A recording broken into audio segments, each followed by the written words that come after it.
दोस्तों नमस्कार, मैं वीरेंद्र भारद्वाज आज की वीडियो में आप सभी का स्वागत करता हूं। और आज की वीडियो में कुछ हैवी वेट के साथ में एक्सरसाइज करेंगे, तो आप वीडियो को एंजॉय कीजिए, देखिए और साथ में ऑडियो साथ में चलती रहेगी, उसको भी समझिए। तो चलिए शुरुआत करते हैं। दोस्तों, जो आज ऑडियो समरी आप सुनेंगे वह अमेरिका के रिचेस्ट पर्सनों में से एक है, जिसका नाम है रॉबर्ट कियोसाकी। और उसके बारे में मैं आपको बता दूं तो वो पहले रिचेस्ट पर्सन नहीं थे। उसके फादर एक टीचर गवर्नमेंट जॉब में थे वहाँ पर, बट उन्होंने अपने एक दोस्त माइकल, जो कि उनके फादर थे, रिच पर्सन थे, वह उस स्कूल में पढ़ते थे, जो वह उस स्कूल में उसका दोस्त था। तो उससे इंस्पायर होके उन्होंने अमीर आदमी बनने का निर्णय लिया और उन्हीं के नक्शे कदम पर चले, जो उनके अमीर आदमी यानी कि अमीर फादर जो है उनको बताते थे। अमीर फादर वह उनको बोलते हैं जो अपने दोस्त के फादर को, और पुअर डैड उसको बोलते हैं वो जो उनके रियल फादर हैं। तो उन्होंने बताया कि जो हमारी आम लाइफ होती है, मिडिल क्लास फैमिली की लाइफ होती है, वहाँ पर हम ज़्यादा स्टडी को तवज्जो देते हैं, जबकि रिचेस्ट पर्सनों में वो क्वालिटीज़ होती हैं जो कि पढ़ाई लिखाई के दौरान में वो सब चीज़ें नहीं बताई जाती हैं। तो वह बताना चाहते हैं कि अमीर बनने के कई रास्ते हो सकते हैं, और वह अमीर अमेरिका में बने भी हैं, लेकिन उन्होंने बताया है कि अमीर बनने के कई रास्ते हो सकते हैं और वह बहुत ही रिस्की भी हो सकते हैं, और इसलिए सब लोग उस पर नहीं चल पाते, और जिसकी वजह से सब लोग अमीर नहीं बन पाते हैं। लेकिन उन्होंने जिस समरी को आज आप सुनेंगे, उन्होंने इस इंडस्ट्री के बारे में बताया है कि यह इंडस्ट्री सभी के लिए सेफ है, और इसमें बहुत सारे लोगों ने लगभग 60 साल से ऊपर ज़्यादा इसमें समय हो चुका है, जो वर्ल्ड वाइड जो है रन करती है। हमारा इंडिया जो है इसमें 11th नंबर पे आता है फ़िलहाल, और हमारे इंडिया में इसके लिए रूल रेगुलेशन बन चुके हैं, और इसके बारे में पढ़ाई भी पढ़ाई जा रही है। पीएचडी के कोर्स में भी इसको ले लिया गया है सोलिनी यूनिवर्सिटी में। तो यह जो इंडस्ट्री है, इस इंडस्ट्री के ज़रिए बहुत सारे लोग अपना करियर बना सकते हैं, लेकिन प्रॉब्लम सिर्फ यही है कि छोटी क्लास में इसके बारे में लोगों को जागरूकता नहीं मिलती है, और कुछ लोग इसमें एंटर भी करते हैं, लेकिन उसकी डेप्थ तक नहीं जाते हैं कि ये रियली में जो है आपको फाइनेंशियली वेरी कर सकता है। डेप्थ में जाने का मतलब है कि इसके बारे में एजुकेशन नहीं लेते हैं, और हमारी जो एजुकेशन व्यवस्था है उसमें तो अच्छी एजुकेशन लेने के बाद, पास आउट करने के बाद लोग रोज़गार भी नहीं पा रहे हैं। तो यह एक इंडस्ट्री ऐसी है जिसके बारे में अगर एजुकेशन आप लेते हैं और साथ में काम करते हैं और दूसरे लोगों को इसके बारे में एजुकेट करते हैं और एक बड़ा नेटवर्क तैयार करते हैं, तो आप फाइनेंशियली फ्री हो सकते हैं। आपके पास समय हो सकता है, आपके पास अनलिमिटेड पैसा हो सकता है, और आप वो सब सुख सुविधाएं आप पैसे के दौरान में और इस इंडस्ट्री के दौरान में जो आप उनका फ़ायदा उठाएंगे, तो यह एक नॉर्मल लाइफ में पॉसिबल नहीं है। हाँ, लेकिन ये है कि बहुत सारे लोग जो इंडस्ट्रियलिस्ट होते हैं, जो अलग अलग टाइप की इंडस्ट्री में काम करते हैं, अलग टाइप के बिजनेस करते हैं, वह भी नेटवर्क बनाते हैं, बट वो लोगों को सैलरी पे रखते हैं। एक आदमी कोई भी मालिक है, वह जो है वो पैसा होने के बावजूद भी अकेले सारे काम नहीं कर सकता है। फ़र्क सिर्फ इतना है। लेकिन इस इंडस्ट्री के बारे में अगर आप, डायरेक्ट सेलिंग इंडस्ट्री के बारे में अगर आप समझेंगे, तो आप पाएंगे कि यह इंडस्ट्री रियली में लोगों को अमीर बना रही है, और हमारे इंडिया में इसका क्रेज़ बहुत ज़्यादा धीरे धीरे बढ़ता जा रहा है। इसके रीजन्स हैं क्योंकि हमारी पॉपुलेशन बहुत ज़्यादा है, सभी को रोज़गार अच्छी जगह पे अच्छी इनकम के साथ में मिलने वाले नहीं हैं, तो सभी को एक अच्छी अपॉर्चुनिटी की तलाश है, जो कि सभी लोग उसमें एंटर नहीं कर पाते, बिकॉज सभी को रिस्क होता है कि कोई ना कोई लॉस होने के चांसेस होते हैं। लेकिन रॉबर्ट कियोसाकी ने बताया है कि यह ऐसी इंडस्ट्री है जिसमें आप विदाउट रिस्क इसको समझ के और आप एक लॉन्ग टाइम के लिए प्लान बना के इस पे काम कर सकते हैं। यह कोई क्विक स्कीम नहीं है कि आपको जल्दी पैसा बना के देगी, लेकिन बहुत सारे लोग इसमें एंटर करते हैं और इसको क्विक स्कीम समझ के जो है दूसरे लोगों से इंस्पायर होके, कुछ लोगों ने उसमें पैसा बनाया है उसको देख के, और उनको ये नहीं देखते हैं कि उनको कितना लंबा टाइम हो चुका है, और जो वह थोड़े समय में उतना पैसा नहीं बना पाते हैं तो वो इस इंडस्ट्री को छोड़ देते हैं। तो बताना चाहते हैं कि अगर आप इस इंडस्ट्री में काम करते हैं, इसको समझते हैं, तो आप अपनी लाइफ में भी वो सब चीज़ें पा सकते हैं। और कोई भी क्षेत्र हो जिसमें आप जो आगे बढ़ना चाहते हैं, बहुत ज़्यादा पैसा कमाना चाहते हैं, उस इंडस्ट्री में आप अपने आप को स्टैंड करना चाहते हैं, उसके लिए वो लोग भी अपने आप को एक लंबे समय तक कंटिन्यू प्रयास करते रहते हैं, तब जाके उनको वह जो सफलता है वो हासिल कर पाते हैं। बस प्रॉब्लम यही है कि कुछ लोग समझते नहीं हैं इस चीज़ को, जिसकी वजह से आगे नहीं बढ़ पाते हैं और शॉर्ट समय के लिए उन चीज़ों को करते हैं। आप इसको सीखिए, समझिए और रेगुलर इस पे एक इंडस्ट्री का चुनाव कीजिए कि कौन सी कंपनी आपके लिए बेटर हो सकती है, और उसको अगर आप फॉलो करके कंटिन्यू सीख के और एक अच्छी ऑर्गेनाइजेशन में जहाँ पे आपको एथिक्स के बारे में बताया जाता है, ठीक और गलत के बारे में बताया जाता है। कुछ कंपनियाँ अच्छी है कुछ लोग, लेकिन उसमें गलत चीज़ें डुप्लीकेट करते हैं, थोड़ा इससे बचना होता है। अगर आपको काम ही करना है तो एक अच्छी ऑर्गेनाइजेशन में काम करें, ताकि आपके कुछ साल जो है उसमें लगने के बाद में वो ख़राब ना हो। तो बस इस चीज़ को आप समझिए कि कौन सी ऐसी ऑर्गेनाइजेशन है इंडिया में जो इस तरीके से काम करती है और फुल्ली गवर्नमेंट के रूल्स पे काम करती है, और आप चाहेंगे कि जब देखेंगे कि आप इसमें रेगुलर काम कर रहे हैं तो एक समय बाद 5 साल हो सकते हैं, 10 साल हो सकते हैं, 15 साल हो सकते हैं, 20 साल हो सकते हैं, तो आप महीने के लाखों रुपये बनाएंगे। लेकिन ये लाखों रुपये स्टार्टिंग बेस पे नहीं बन सकते हैं।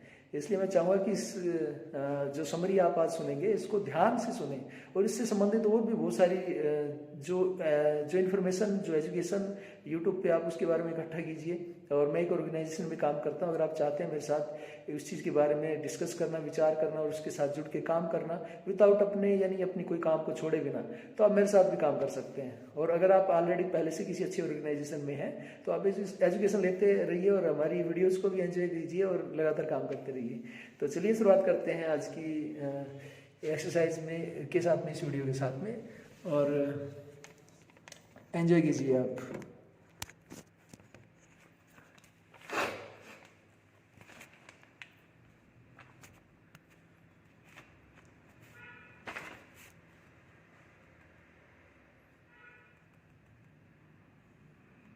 पिटे रास्तों पर चलने के बजाय यदि आप दौलत चाहते, क्या करना चाहिए?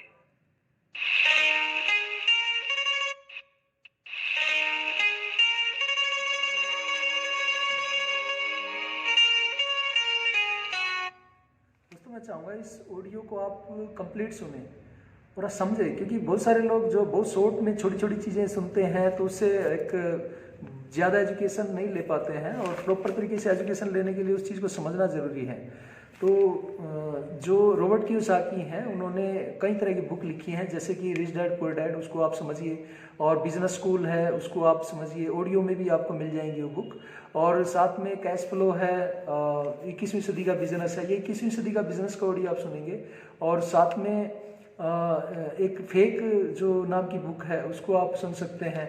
तो ये जो समरी है आप इसको कंप्लीट सुनिएगा, थोड़ा समय लगाइए। अगर आप इस इंडस्ट्री में काम करना चाहते हैं, प्रॉपर एजुकेशन के साथ में काम करिए, और तब आपको ये महसूस होगा कि आपने जो फैसला लेके काम किया है शुरू, तो वो गलत नहीं है। आप जो मर्जी आप जो आज रूटीन में करते हैं वो करते रहिए, और साथ में इस ऑडियो समरी को समझ के और साथ में इस इंडस्ट्री में भी आप एंटर कीजिए। और इनकम के सोर्स वैसे भी एक से ज़्यादा होने चाहिए, और यह एक ऐसी इंडस्ट्री है जो आपको अनलिमिटेड पैसा दे सकती है। तो चलिए शुरुआत कीजिए, आप इसको सुनिए और साथ में एक्सरसाइज को भी एंजॉय कीजिए। नमस्कार दोस्तों, आज हम लेकर के आए एक बहुत बेहतरीन और जानी मानी किताब जिसका नाम है business of the 21st century, और इसे लिखा है मशहूर किताब रिच डैड पुअर डैड के लेखक रॉबर्ट कियोसाकी ने। क्या आप उन लोगों में से हैं जो आर्थिक मंदी से जूझ रहे हैं? क्या आप भी खुद को मजबूर महसूस कर रहे हैं और ये नहीं जानते कि फाइनेंशियल तौर पर सिक्योर होने के लिए क्या करना चाहिए? क्या आप व्यावसायिक जगत में फैले भ्रष्टाचार पर क्रोधित हैं, वॉल स्ट्रीट और बड़े बैंक से नाराज हैं, या फिर आप खुद से नाराज हैं कि आपने समय रहते अपनी आर्थिक स्थिति की बागडोर क्यों नहीं थामी? अर्थव्यवस्था के बारे में शिकायतें करने से आपका आर्थिक भविष्य सुरक्षित नहीं होगा। यदि आप दौलत चाहते हैं तो आपको उसे बनाने की जरूरत है। आपको अपनी आमदनी के स्रोत को नियंत्रित करके अपने भविष्य की बागडोर अपने हाथों में लेने की जरूरत है, वो भी आज ही। और आप ये कैसे कर सकते हैं, इसकी जानकारी मिलेगी आपको इस ऑडियो बुक में। इस किताब में आपको मिलेंगे फाइनेंशियल फ्रीडम पाने के नियम और तरीके, साथ ही आप जानेंगे कि कैसे आप जितना चाहे उतना पैसा बना सकते हैं और उसे बचाकर भी रख सकते हैं। इस किताब में इस बात को भी समझाया गया है कि पैसा कैसे काम करता है और आप उन सारी बिजनेस अपॉर्चुनिटीज के बारे में जान पाएंगे जो आपको अपनी इच्छा से जीवन जीने में मदद करेंगी। इससे आपको अपने भविष्य को नियंत्रित करने और उसे संवारने की प्रेरणा मिलेगी। तब आप जान जाएंगे कि सोसाइटी के बनाए हुए घिसे पिटे रास्तों पर चलने के बजाय अपनी सूझबूझ का इस्तेमाल कैसे करना चाहिए। ये 21वीं सदी न सिर्फ अपना खुद का व्यवसाय शुरू करने का सही समय है, बल्कि शायद आज तक का सबसे बेहतरीन समय यही है। और कैसे इस समय का उपयोग करके आप अपने मजबूत भविष्य की नींव रख सकते हैं, ये भी जानेंगे आप इस ऑडियो बुक में। एक बार जब आप फाइनेंशियली सिक्योर होने के सारे सिद्धांत सीख जाएंगे, तो उसके बाद आसानी से एक ऐसा मजबूत आधार बना पाएंगे जो आपको आपकी जिंदगी में वो सब कुछ देगा जो आप हमेशा से चाहते थे। तो बिना देरी किए सुने इस बेहतरीन ऑडियो बुक को और आज ही शुरू करें अपने सपनों का सफर।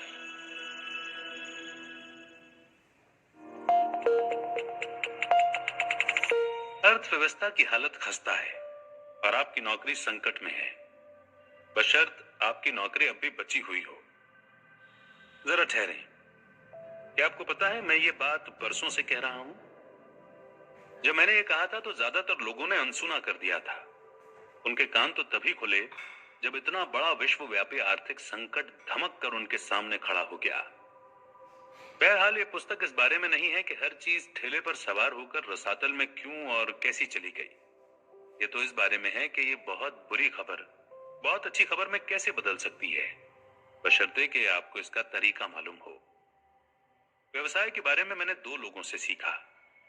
मेरे पिता, जो एक अति शिक्षित व उच्च पदस्थ सरकारी कर्मचारी थे, और मेरे सबसे अच्छे मित्र के पिता, जिन्होंने 8वें ग्रेड में पढ़ाई छोड़ दी थी तथा जो बाद में अपने दम पर करोड़पति बने थे।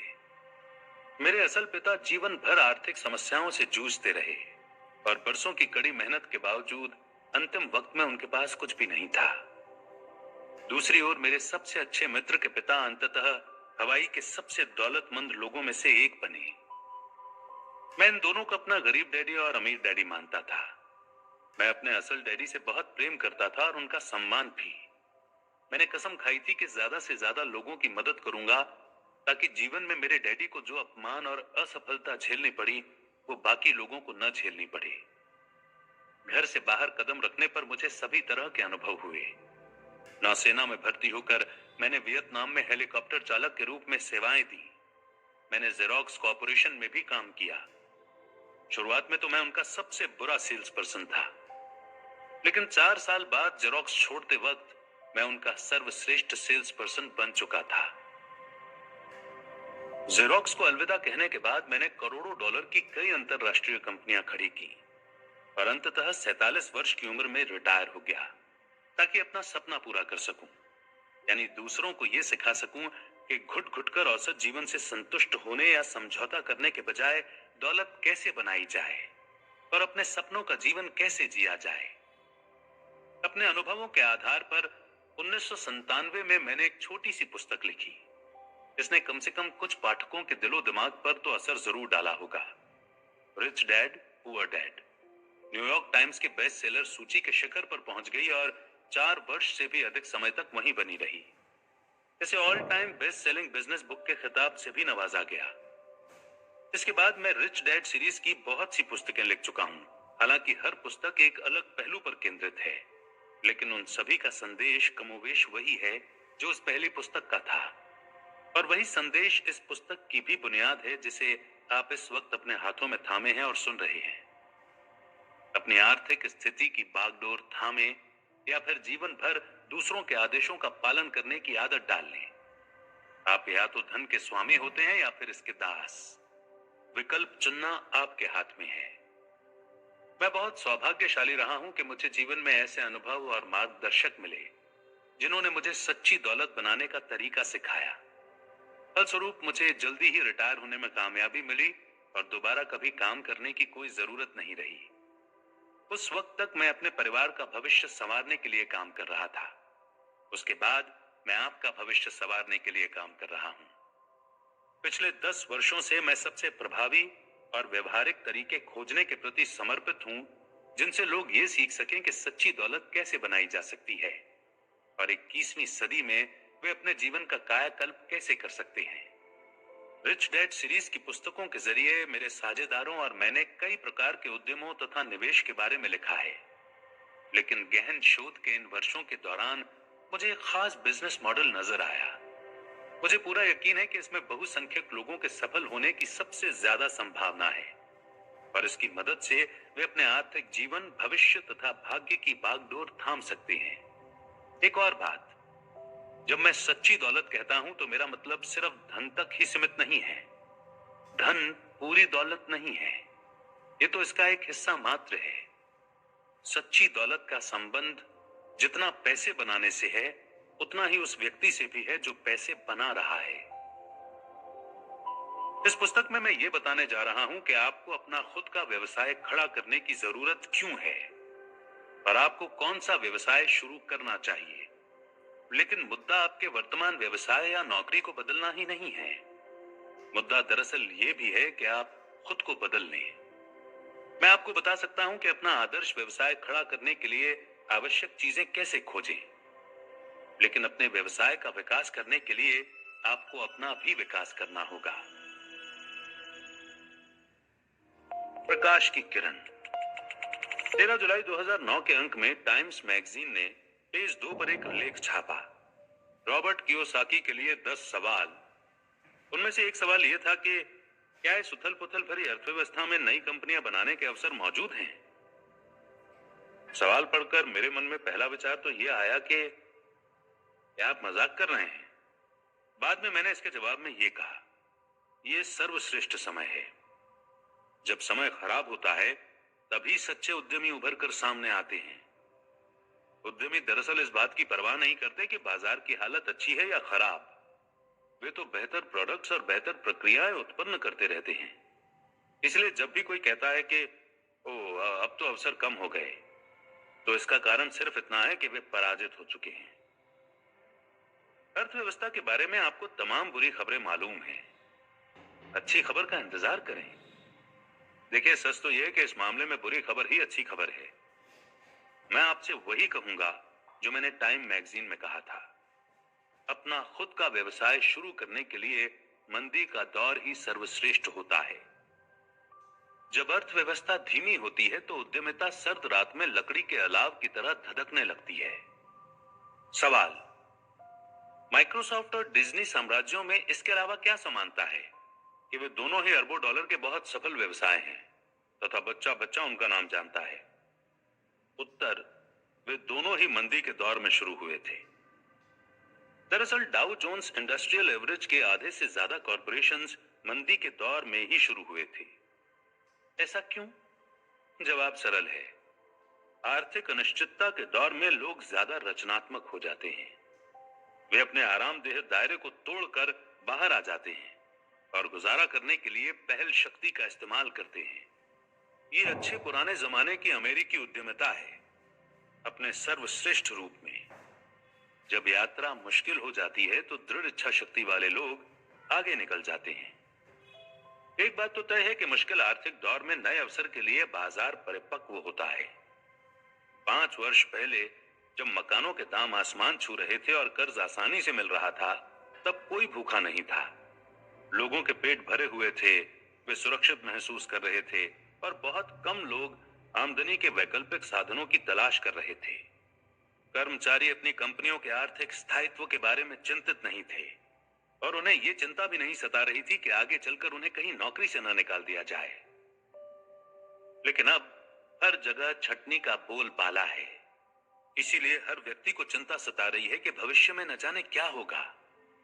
इसीलिए अब लाखों करोड़ों लोग पूरे होशो हवास में आकर अपनी आर्थिक स्थिति का दोबारा आकलन कर रहे हैं। उन्हें अब यह एहसास हो गया है कि यदि वे ऐसा सुरक्षित भविष्य चाहते हैं जिस पर वे भरोसा कर सकें, तो उन्हें दूसरी वैकल्पिक योजना का सहारा लेना होगा। वास्तविकता यह है कि आज लोगों के मन में अतिरिक्त धन कमाने की पहले से कहीं अधिक भूख है। इस वजह से उनका दिमाग नए रास्तों के प्रति ज्यादा खुल चुका है और वे सुनने के लिए ज्यादा तैयार हो चुके हैं। वास्तव में यह हालिया आर्थिक गिरावट के पहले भी सच था। 1980 के दशक से, खास तौर पर सर्दी बदलने के मोड़ से, लोगों के मन में अपने भविष्य को नियंत्रित करने की इच्छा बलवती हो रही है। यूएस चैम्बर ऑफ कॉमर्स ने 2007 की रिपोर्ट 21वीं सदी के अमेरिका में कामकाज, उद्यमिता और अवसर में कहा था, करोड़ों अमेरिकी अपने छोटे व्यवसाय चलाकर उद्यमिता को अपना रहे हैं। 72% वयस्क अमेरिकी नौकरी करने के बजाय अपना खुद का व्यवसाय करना चाहते हैं और उनमें से 67% नियमित रूप से या लगातार अपनी नौकरी छोड़ने के बारे में सोचते हैं। देखिए, मैं कोई अर्थशास्त्री नहीं हूं, लेकिन मैं एक ऐसे व्यक्ति को जानता हूं जो अर्थशास्त्री है, पॉल जेन पिल्जर। पॉल बहुत ही होनहार और सफल व्यक्ति हैं। वे सिटी बैंक के सबसे युवा वाइस प्रेसिडेंट थे, लेकिन अपना स्वयं का व्यवसाय शुरू करने और करोड़ों डॉलर कमाने की खातिर उन्होंने बैंकिंग जगत को छोड़ दिया। उन्होंने कई न्यूयॉर्क टाइम्स बेस्ट सेलर्स लिखी हैं। यही नहीं, बचत और कर्ज का संकट गहराने के पहले ही उन्होंने इसकी भविष्यवाणी कर दी थी। इसके अलावा उन्होंने 2 राष्ट्रपतियों के कार्यकाल में आर्थिक सलाहकार की भूमिका भी निभाई है। वे ऐसे शख्स हैं जिनकी बात सुनने लायक होती है। पॉल का कहना है कि करियर संबंधी सांस्कृतिक मूल्यों में आजकल 180 डिग्री का पूर्ण परिवर्तन होने लगा है और पारंपरिक कंपनी का कर्मचारी तंत्र अब उद्यमी मार्ग के सामने घुटने टेक रहा है। पॉल कहते हैं कि 20वीं सदी के उत्तरार्ध में पारंपरिक बुद्धिमत्ता ये थी कि स्कूल जाओ, अच्छी शिक्षा हासिल करो और किसी बड़ी कंपनी में नौकरी करो। अपना व्यवसाय शुरू करने के विचार को प्रायः खतरनाक माना जाता था, शायद प्रशंसनीय लेकिन जोखिम भरा, और शायद थोड़ा पागलपन भरा भी। आज स्थिति पूरी तरह बदल चुकी है। पॉल सही कहते हैं। मैंने जिस US chamber of commerce report का जिक्र किया है, वो एक गैलप पोल के निष्कर्ष की ओर भी संकेत करती है, जिसमें बताया गया है कि 61% अमेरिकी अपने बॉस खुद बनना चाहते हैं।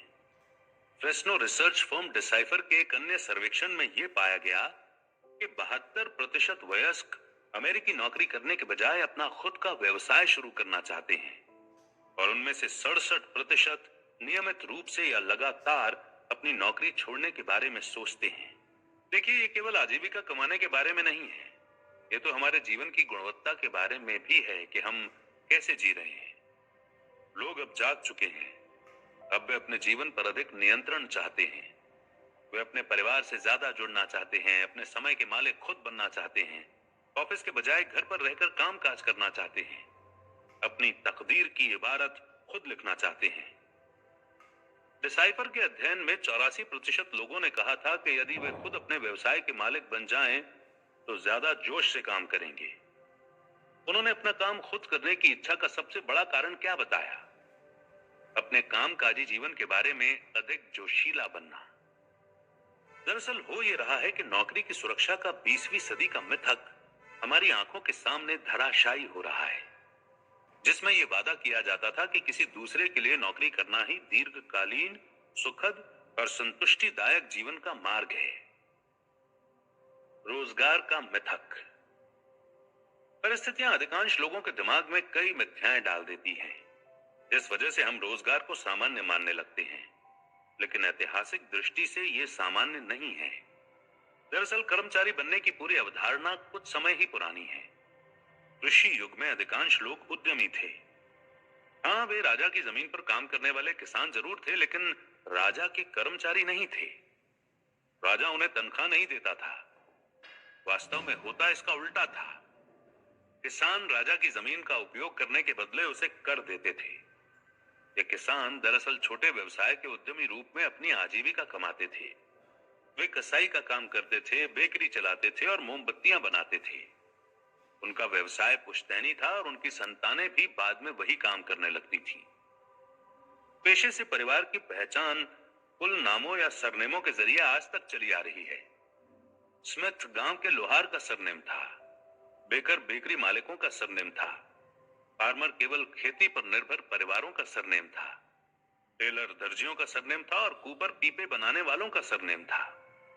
औद्योगिक युग में काम करने वाले एक नए समूह कर्मचारियों की मांग बढ़ने लगी फलस्वरूप सरकार ने जनता को शिक्षित करने का काम संभाल लिया और प्रशिया के तंत्र को अपनाया। आगे चलकर संसार के अधिकांश पाश्चात्य शिक्षा तंत्र प्रशिया के इसी तंत्र के आधार पर बने। क्या आपने कभी सोचा है कि 65 वर्ष की उम्र में रिटायरमेंट का विचार कहां से आया? मैं आपको बताता हूं ये कहां से आया। प्रशिया के राष्ट्रपति ओट्टो वॉन बिस्मार्क ने 1889 में यह विचार दिया। वास्तव में बिस्मार्क की योजना 65 नहीं बल्कि 70 वर्ष की उम्र में शुरू होती थी, लेकिन उससे ज्यादा फर्क नहीं पड़ता। 65 वर्ष की उम्र के बाद बूढ़े लोगों को पेंशन की गारंटी देने में बिस्मार्क की सरकार को ज्यादा आर्थिक जोखिम नहीं था। उस वक्त प्रशिया के नागरिक की औसत आयु लगभग 45 वर्ष ही थी। आज बहुत से लोग 80-90 वर्ष की उम्र के बाद भी इतनी अच्छी तरह जी रहे हैं कि इस वादे से संघीय सरकार अगली पीढ़ी में ही दिवालिया हो सकती है। जब आप प्रशिया की शिक्षा नीति के बुनियादी दर्शन पर शोध करते हैं तो आप पाएंगे कि इसका उद्देश्य एक ऐसे सैनिक तथा कर्मचारी तैयार करना था जो हर आदेश का पालन करें और उनसे जो भी काम करने को कहा जाए वो बिना सोचे समझे चुपचाप कर दें। प्रशिया के तंत्र का लक्ष्य था बड़ी संख्या में कर्मचारियों का उत्पादन। 60 और 70 के दशक में अमेरिका, IBM जैसी कंपनियों ने आजीवन रोजगार को नौकरी की सुरक्षा का स्वर्णिम पैमाना बना दिया। लेकिन 1985 के बाद स्वयं IBM भी इस पैमाने पर खरी नहीं उतर पाई। उसके बाद से ठोस और विश्वसनीय कंपनियों में आजीवन करियर बनाने की अवधारणा पूर्णतः धराशायी होती चली गई। GM की जैसी स्थिति है वैसी ही राष्ट्र की स्थिति है। इसके आधी सदी बाद हम देखते हैं कि GM की स्थिति ज्यादा अच्छी नहीं है। क्या इसका मतलब यह है कि अमेरिका का पतन भी तय है? नहीं, लेकिन एक चीज का पतन तय है, कंपनी की सुरक्षा के मिथक और 40 साल की पेंशन योजना का पतन। उद्यमिता का बुखार। मैं ये नहीं कह रहा हूं कि नौकरी करना बुरी चीज है। मैं सिर्फ ये कह रहा हूं कि ये आमदनी कमाने का केवल एक तरीका है और ये एक ऐसा तरीका है जो बहुत ज्यादा सीमित है। इस वक्त हो ये रहा है कि लोग अब जागने लगे हैं और ये बात समझने लगे हैं। इन लोगों को, जिनमें आप भी शामिल हैं, ये एहसास होने लगा है कि वे जीवन में वाकई जो चाहते हैं उसे पाने का एकमात्र तरीका उद्यमी बनने के मार्ग पर कदम रखना है। और वैसे मैं ही वो एकमात्र व्यक्ति नहीं हूं जिसे ये दिख रहा है। आपने बैंकर टू द पुअर के लेखक मोहम्मद यूनुस का नाम सुना हो या नहीं, लेकिन ओस्लो की नोबेल कमेटी ने उनका ये नाम अच्छी तरह से सुना है। सन 2006 में उन्हें तीसरी दुनिया के देशों के उद्यमियों को छोटे छोटे कर्ज देने की अवधारणा के लिए नोबेल शांति पुरस्कार से सम्मानित किया गया था। यूनुस कहते हैं कि सभी लोग उद्यमी होते हैं। दिक्कत यह है कि कई लोगों को यह जानने का अवसर ही नहीं मिल पाता। उन्होंने ये बात 2007-2008 में अर्थव्यवस्था के धराशायी होने के पहले कही थी। तमाम बुरी आर्थिक खबरों के दौर में आज ज्यादा से ज्यादा लोग उस अवसर को सक्रियता से खोज रहे हैं जिसके बारे में यूनुस ने कहा था। उद्यमिता का बुखार तेजी से चढ़ता जा रहा है क्योंकि जब भी अर्थव्यवस्था मंदी पड़ती है उद्यमिता की सक्रियता बढ़ जाती है। दरअसल बुरे दौर में ही उद्यमी फलते फूलते हैं। कारण यह है कि अनिश्चितता के समय में ही हम आमदनी कमाने के दूसरे तरीकों की तलाश करते हैं। जब हमें पता चल जाता है कि हम अपनी कंपनी के भरोसे नहीं रह सकते तो हम अपनी परवाह खुद करने लगते हैं। तभी हम ये सोचते हैं कि शायद ये अपने आरामदेह दायरे को तोड़ने और पैसे को कमाने के लिए रचनात्मक होने का समय है। यूएस फेडरल रिजर्व के एक सर्वे से पता चलता है कि उद्यमियों की औसत घरेलू नेटवर्थ पारंपरिक कर्मचारियों के मुकाबले 5 गुना ज्यादा होती है। इसका अर्थ है कि इस बात की 5 गुना ज्यादा संभावना होती है कि इस मंदी से उद्यमियों को कोई नुकसान नहीं होगा, बल्कि इसके बाद वे पहले से भी ज्यादा सशक्त होंगे क्योंकि उन्होंने अपनी खुद की शक्तिशाली अर्थव्यवस्था का निर्माण कर लिया है। एक हालिया सर्वे का निष्कर्ष था कि अधिकांश अमेरिकियों को यह यकीन है कि उद्यमिता ही वर्तमान आर्थिक संकट सुलझाने की कुंजी है। सर्वे के एग्जीक्यूटिव डायरेक्टर के अनुसार इतिहास ने बार बार दिखाया है कि नई कंपनियों और उद्यमियों की बदौलत ही कमजोर अर्थव्यवस्था सशक्त होती है। कोई मजाक नहीं है। जो अधिकांश अमेरिकी इस बात पर यकीन करते हैं। आशा है कि वे अपने सोफे पर पसरना छोड़ देंगे और इस बारे में सचमुच कुछ करेंगे। ये संभव है। हालांकि मैं इस बात की शर्त नहीं लगा पा रहा हूं, लेकिन हाल फिलहाल जिस कमजोर अर्थव्यवस्था को उद्यमिता के जरिए सशक्त होते देखने में मेरी सबसे ज्यादा रुचि है, वो आपकी अर्थव्यवस्था है। अधिकांश लोगों के लिए यह मुश्किल आर्थिक दौर हो सकता है, लेकिन कुछ उद्यमियों के लिए जिनका दिमाग इतना खुल चुका है कि वे उस बात को समझ सकते हैं जिसे मैं अगले कुछ अध्यायों में समझाने जा रहा हूं, यह आर्थिक संभावना से भरपूर दौर भी है। न सिर्फ यह खुद का व्यवसाय शुरू करने के लिए सही समय है, बल्कि वास्तव में इससे बेहतर समय कभी रहा ही नहीं है। जैसा मैंने कहा था कि जब यात्रा मुश्किल हो जाती है तो दृढ़ इच्छा शक्ति वाले लोग आगे निकल जाते हैं। अगर ये सच है और ये 100% सच है, तो केवल 2 ही प्रश्न रह जाते हैं। पहला, क्या आप में दृढ़ इच्छा शक्ति है?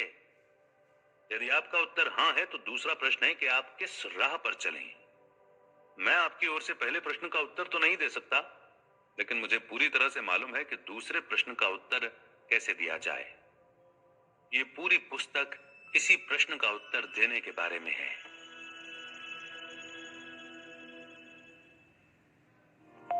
आप कहां रहते हैं? तो आप बरसों से कड़ी मेहनत कर रहे हैं और तरक्की की सीढ़ी पर चढ़ रहे हैं। हो सकता है कि आप अब भी सीढ़ी के निचले सिरे के करीब हों या फिर संभवतः शिखर के नजदीक पहुंचने में कामयाब हो गए हों। वैसे महत्वपूर्ण ये नहीं है कि आप सीढ़ी पर कहां हैं। महत्वपूर्ण प्रश्न तो वो है जिसे आप सीढ़ी पर चढ़ने के काम में इतनी सारी मेहनत और समय लगाने के पहले पूछना भूल गए। आपकी सीढ़ी रखी कहां है? जैसा स्टीफन आर कवी ने बताया है कि यदि सीढ़ी गलत दीवार से टिकी हो तो इससे कोई फर्क नहीं पड़ता कि आप उस पर कितनी तेजी से चढ़ते हैं या कितनी ऊंचाई पर पहुंचने में कामयाब होते हैं। इस अध्याय का उद्देश्य केवल यह है कि आप बस 1 मिनट के लिए सीढ़ी पर चढ़ना छोड़ दें, जिस पायदान पर हो वहीं रुक जाएं और गौर से देखें कि आपकी सीढ़ी कहां रखी है। और जहां ये है, यदि आप उस जगह से खुश नहीं हैं, तो ये पता लगाएं कि आप उसे हटाकर किस दीवार से टिकाना चाहते हैं। आप जो पैसा बनाते हैं वो कैसे बनाते हैं? अधिकांश लोग ये मानते हैं कि उनकी आर्थिक स्थिति इस बात से पता चलती है कि वे कितना ज्यादा कमाते हैं या उनके पास कितनी ज्यादा संपत्ति है। क्या इन दोनों का कोई तालमेल? बेशक आर्थिक स्थिति के समीकरण में ये दोनों बातें कुछ हद तक शामिल हैं। फोर्ब्स पत्रिका के अनुसार अमीर वो होता है जो हर साल $1 मिलियन से अधिक कमाता है। हर महीने लगभग $83,333 या प्रति सप्ताह लगभग $20,000। और गरीब वो होता है जो साल भर में $25,000 से कम कमाता है। लेकिन इस बात को अनदेखा न करें कि आपकी आमदनी की गुणवत्ता उसकी मात्रा से ज्यादा महत्वपूर्ण होती है। दूसरे शब्दों में सिर्फ यही महत्वपूर्ण नहीं है कि आप कितना ज्यादा कमाते हैं, बल्कि यह भी है कि आप उसे कैसे कमाते हैं। पैसा आता कहां से है? दरअसल कैश फ्लो के 4 अलग अलग स्रोत होते हैं। हर स्रोत दूसरे स्रोत से बहुत अलग होता है। प्रत्येक स्रोत एक बिल्कुल अलग जीवन शैली को परिभाषित और तय करता है। चाहे आप कितना ही पैसा कमाते हो। रिच डैड पुअर डैड प्रकाशित होने के बाद मैंने आमदनी के इन 4 भिन्न संसारों की व्याख्या करने के लिए एक पुस्तक लिखी थी। कई लोगों का मानना है कि कैश फ्लो क्वाड्रेंट नाम की एक पुस्तक मेरे द्वारा लिखी गई सबसे महत्वपूर्ण पुस्तक है। कारण यह है कि यह पुस्तक उन मुद्दों की तह तक जाती है जिन्हें समझना उन लोगों के लिए अनिवार्य है जो अपने जीवन में सच्चा परिवर्तन करने को तैयार हैं। कैश फ्लो क्वाड्रेंट का अर्थ है नकद आमदनी उत्पन्न करने वाले विभिन्न स्रोत। मिसाल के तौर पर एक कर्मचारी नौकरी में किसी दूसरे व्यक्ति या कंपनी के लिए काम करके पैसा कमाता है।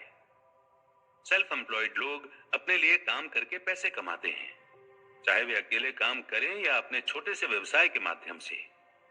व्यवसाय का मालिक आमदनी प्रदान करने वाली किसी बड़ी कंपनी का स्वामी होता है, जिसकी आम परिभाषा यह है कि उसमें 500 या इससे अधिक कर्मचारी काम करते हों। निवेशक अपने विभिन्न निवेशों से धन कमाते हैं। दूसरे शब्दों में पैसा और अधिक पैसा उत्पन्न करता है। ई से एम्प्लॉय यानी कि कर्मचारी, एस से सेल्फ एम्प्लॉयड यानी कि छोटा व्यापारी, बी से बिजनेसमैन यानी कि व्यवसाय का स्वामी और आई से इन्वेस्टर यानी कि निवेशक। आप किस क्वाड्रेंट में रहते हैं? दूसरे शब्दों में अपने जीवन यापन के लिए अधिकतर आमदनी आपको किस क्वाड्रेंट से प्राप्त होती है? ई क्वाड्रेंट। हम में से अधिकांश लोग ई क्वाड्रेंट के भीतर ही सीखते हैं, जीते हैं, प्रेम करते हैं और इस दुनिया से विदा हो जाते हैं। हमारे शिक्षा तंत्र और संस्कृति में शैशव काल से मृत्यु तक हमें यही प्रशिक्षण मिलता है कि हम ई क्वाड्रेंट के भीतर कैसे जिएं। मेरा संसार का कार्यकारी दर्शन वही है जो मुझे मेरे गरीब डैडी यानी कि मेरे वास्तविक पिता ने मुझे सिखाया था, और जो बड़े होते समय शायद आपने भी सीखा होगा। स्कूल जाओ, जमकर पढ़ाई करो, अच्छे ग्रेड लाओ और किसी बेहतरीन कंपनी में बढ़िया लाभ देने वाली कोई अच्छी सी नौकरी कर लो। S quadrant. कुछ लोग अधिक स्वतंत्रता के इच्छुक होते हैं और अपना जीवन अपने हिसाब से जीना चाहते हैं। इस इच्छा से प्रेरित होकर बहुत से लोग ई क्वाड्रेंट को छोड़कर एस क्वाड्रेंट में पलायन कर जाते हैं। यही वो जगह है जहां लोग अपने दम पर कुछ करने और अमेरिकी सपने को साकार करने का निर्णय लेते हैं। एस क्वाड्रेंट में आमदनी के ढेरों जरिए होते हैं। जीवन की शुरुआत कर रहे किशोर फ्रीलांस बेबीसिटर या लैंडस्केपर से लेकर ऊंची आमदनी वाले वकील, परामर्शदाता और सार्वजनिक वक्ता तक सभी लोग इस क्वाड्रेंट में आते हैं। लेकिन आप चाहें $8 प्रति घंटा कमा रहे हो या $80,000 प्रति वर्ष, एस क्वाड्रेंट आमतौर पर एक सुनहरा जाल होता है। नौकरी छोड़ते वक्त शायद आपने सोचा होगा कि आप अपने बॉस के चंगुल से छुटकारा पा रहे हैं, लेकिन वास्तव में हुआ ये कि आपने सिर्फ बॉस बदला है। सही मायनों में आप अब भी कर्मचारी ही हैं। एकमात्र अंतर यह है कि अब जब आप अपनी समस्याओं के लिए अपने बॉस को दोष देना चाहते हैं तो वो बॉस आप स्वयं होते हैं। एस क्वाड्रेंट में जीना मुश्किल होता है क्योंकि इसमें आपको कोई धन्यवाद नहीं देता। यहाँ हर कोई आपको छीलने की कोशिश करता है।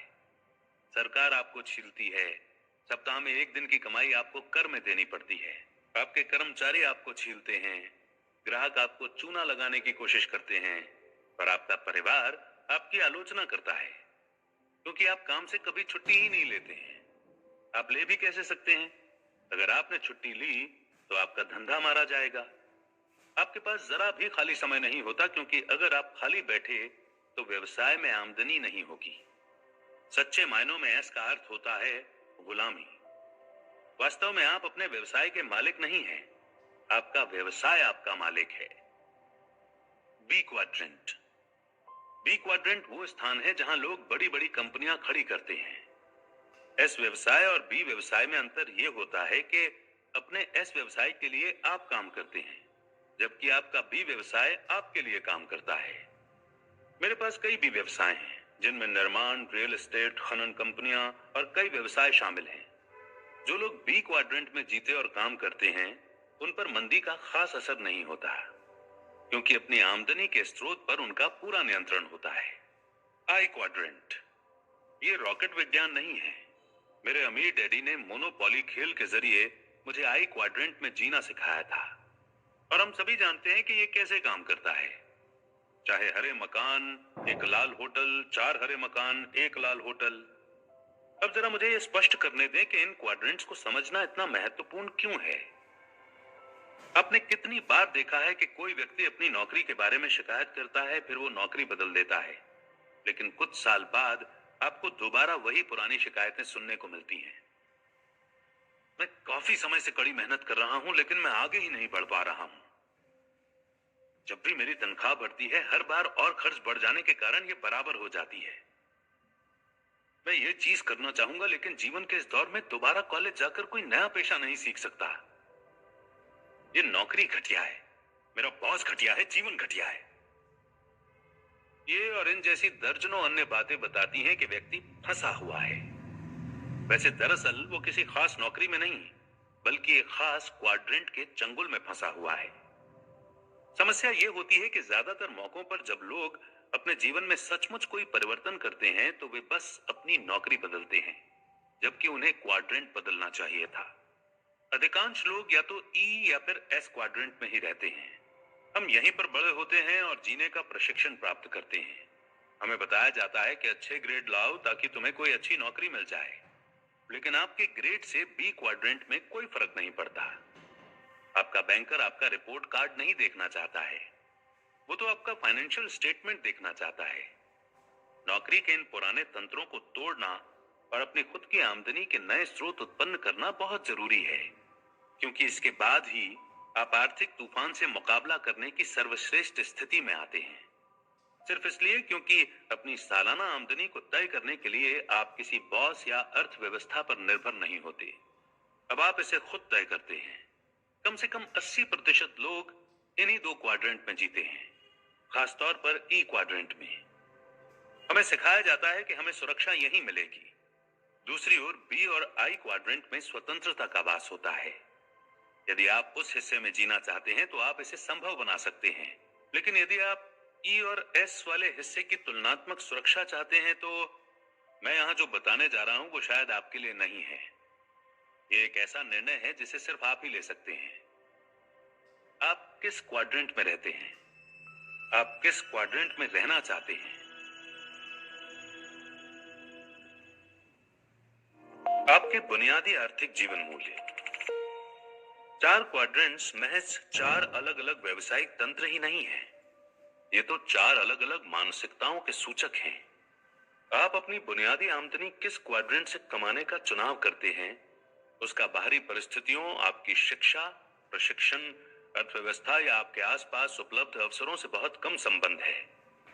इसका ज्यादा संबंध तो इस बात से है कि आप बुनियादी तौर पर कौन हैं, आपकी शक्तियां, कमजोरियां और मूलभूत रुचियां।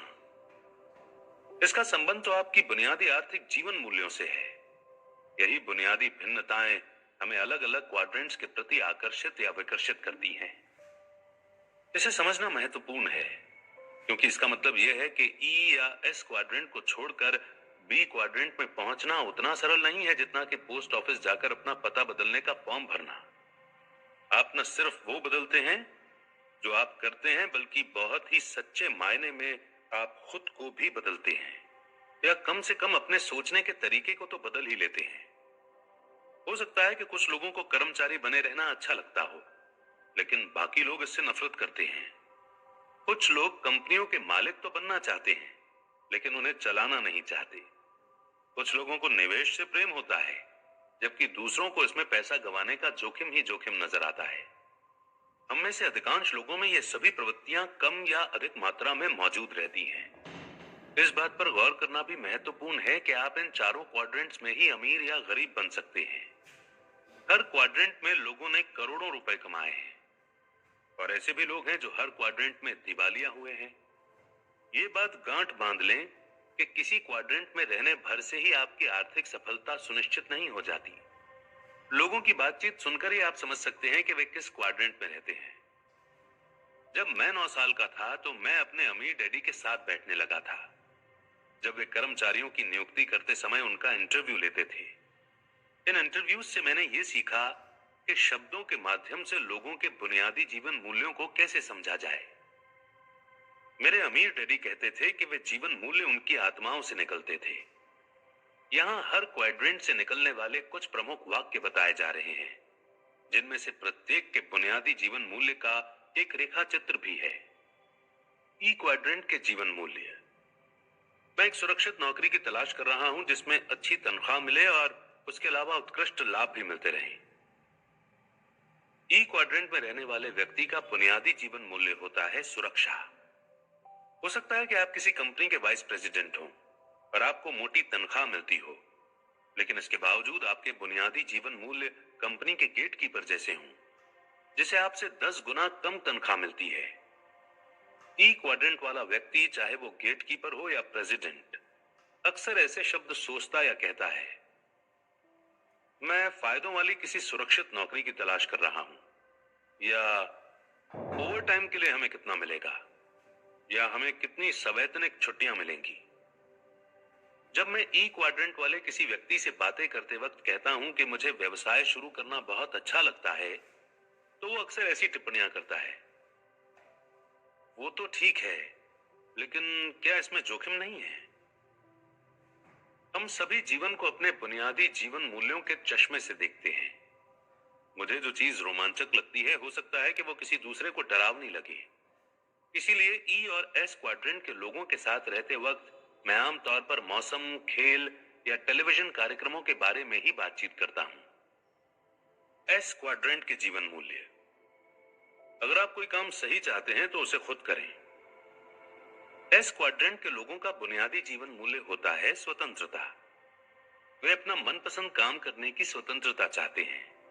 जब कोई व्यक्ति कहता है कि मैं नौकरी छोड़कर अपना खुद का काम धंधा शुरू करने जा रहा हूं, तो समझ लीजिए कि वो ई क्वाड्रेंट से एस क्वाड्रेंट की ओर कदम बढ़ा रहा है। एस क्वाड्रेंट में छोटे व्यापारी, किराना दुकानों के मालिक, विशेषज्ञ और परामर्शदाता आते हैं। मिसाल के तौर पर मेरा एक मित्र अमीरों के घरों में बड़े स्क्रीन वाले टेलीविजन, फोन सिस्टम और सिक्योरिटी सिस्टम लगाता है। अपनी मदद के लिए उसने 3 कर्मचारी रख लिए हैं और वो सिर्फ इन 3 लोगों का बॉस बनकर ही खुश है। वो पक्का और मेहनती एस है। रियल एस्टेट एजेंट्स, बीमा ब्रोकर्स आदि कमीशन पर काम करने वाले सेल्स पीपल्स भी एस क्वाड्रेंट में ही आते हैं। एस क्वाड्रेंट में पेशेवर लोग भी भरे पड़े हैं, जैसे डॉक्टर, वकील और अकाउंटेंट्स, जो किसी बड़ी चिकित्सकीय, कानूनी या अकाउंटिंग कंपनी में काम न करते हों। एस क्वाड्रेंट में रहने वाले लोग अक्सर अपने दिमाग या हाथों के काम पर बहुत गर्व करते हैं। यदि उनका कोई सूत्र वाक्य होता है तो वो ऐसा होता है, कोई भी इसे मुझसे बेहतर तरीके से नहीं करता है, या फिर ये होता है, मेरा तरीका ही सबसे सही है। बहरहाल, स्वतंत्रता के मुखौटे के पीछे आपको प्रायः ये दिखेगा कि व्यवसाय के प्रति उस व्यक्ति की नीति में विश्वास का अभाव है। उसकी यही नीति जीवन के प्रति भी होती है, क्योंकि हम जिस प्रकार अपने व्यवसाय को देखते हैं, उसी से पता चलता है कि हम हर चीज को किस प्रकार देखते हैं। एस क्वाड्रेंट के व्यक्ति को प्रायः कमीशन मिलता है या फिर किसी काम में लगे समय के आधार पर भुगतान मिलता है।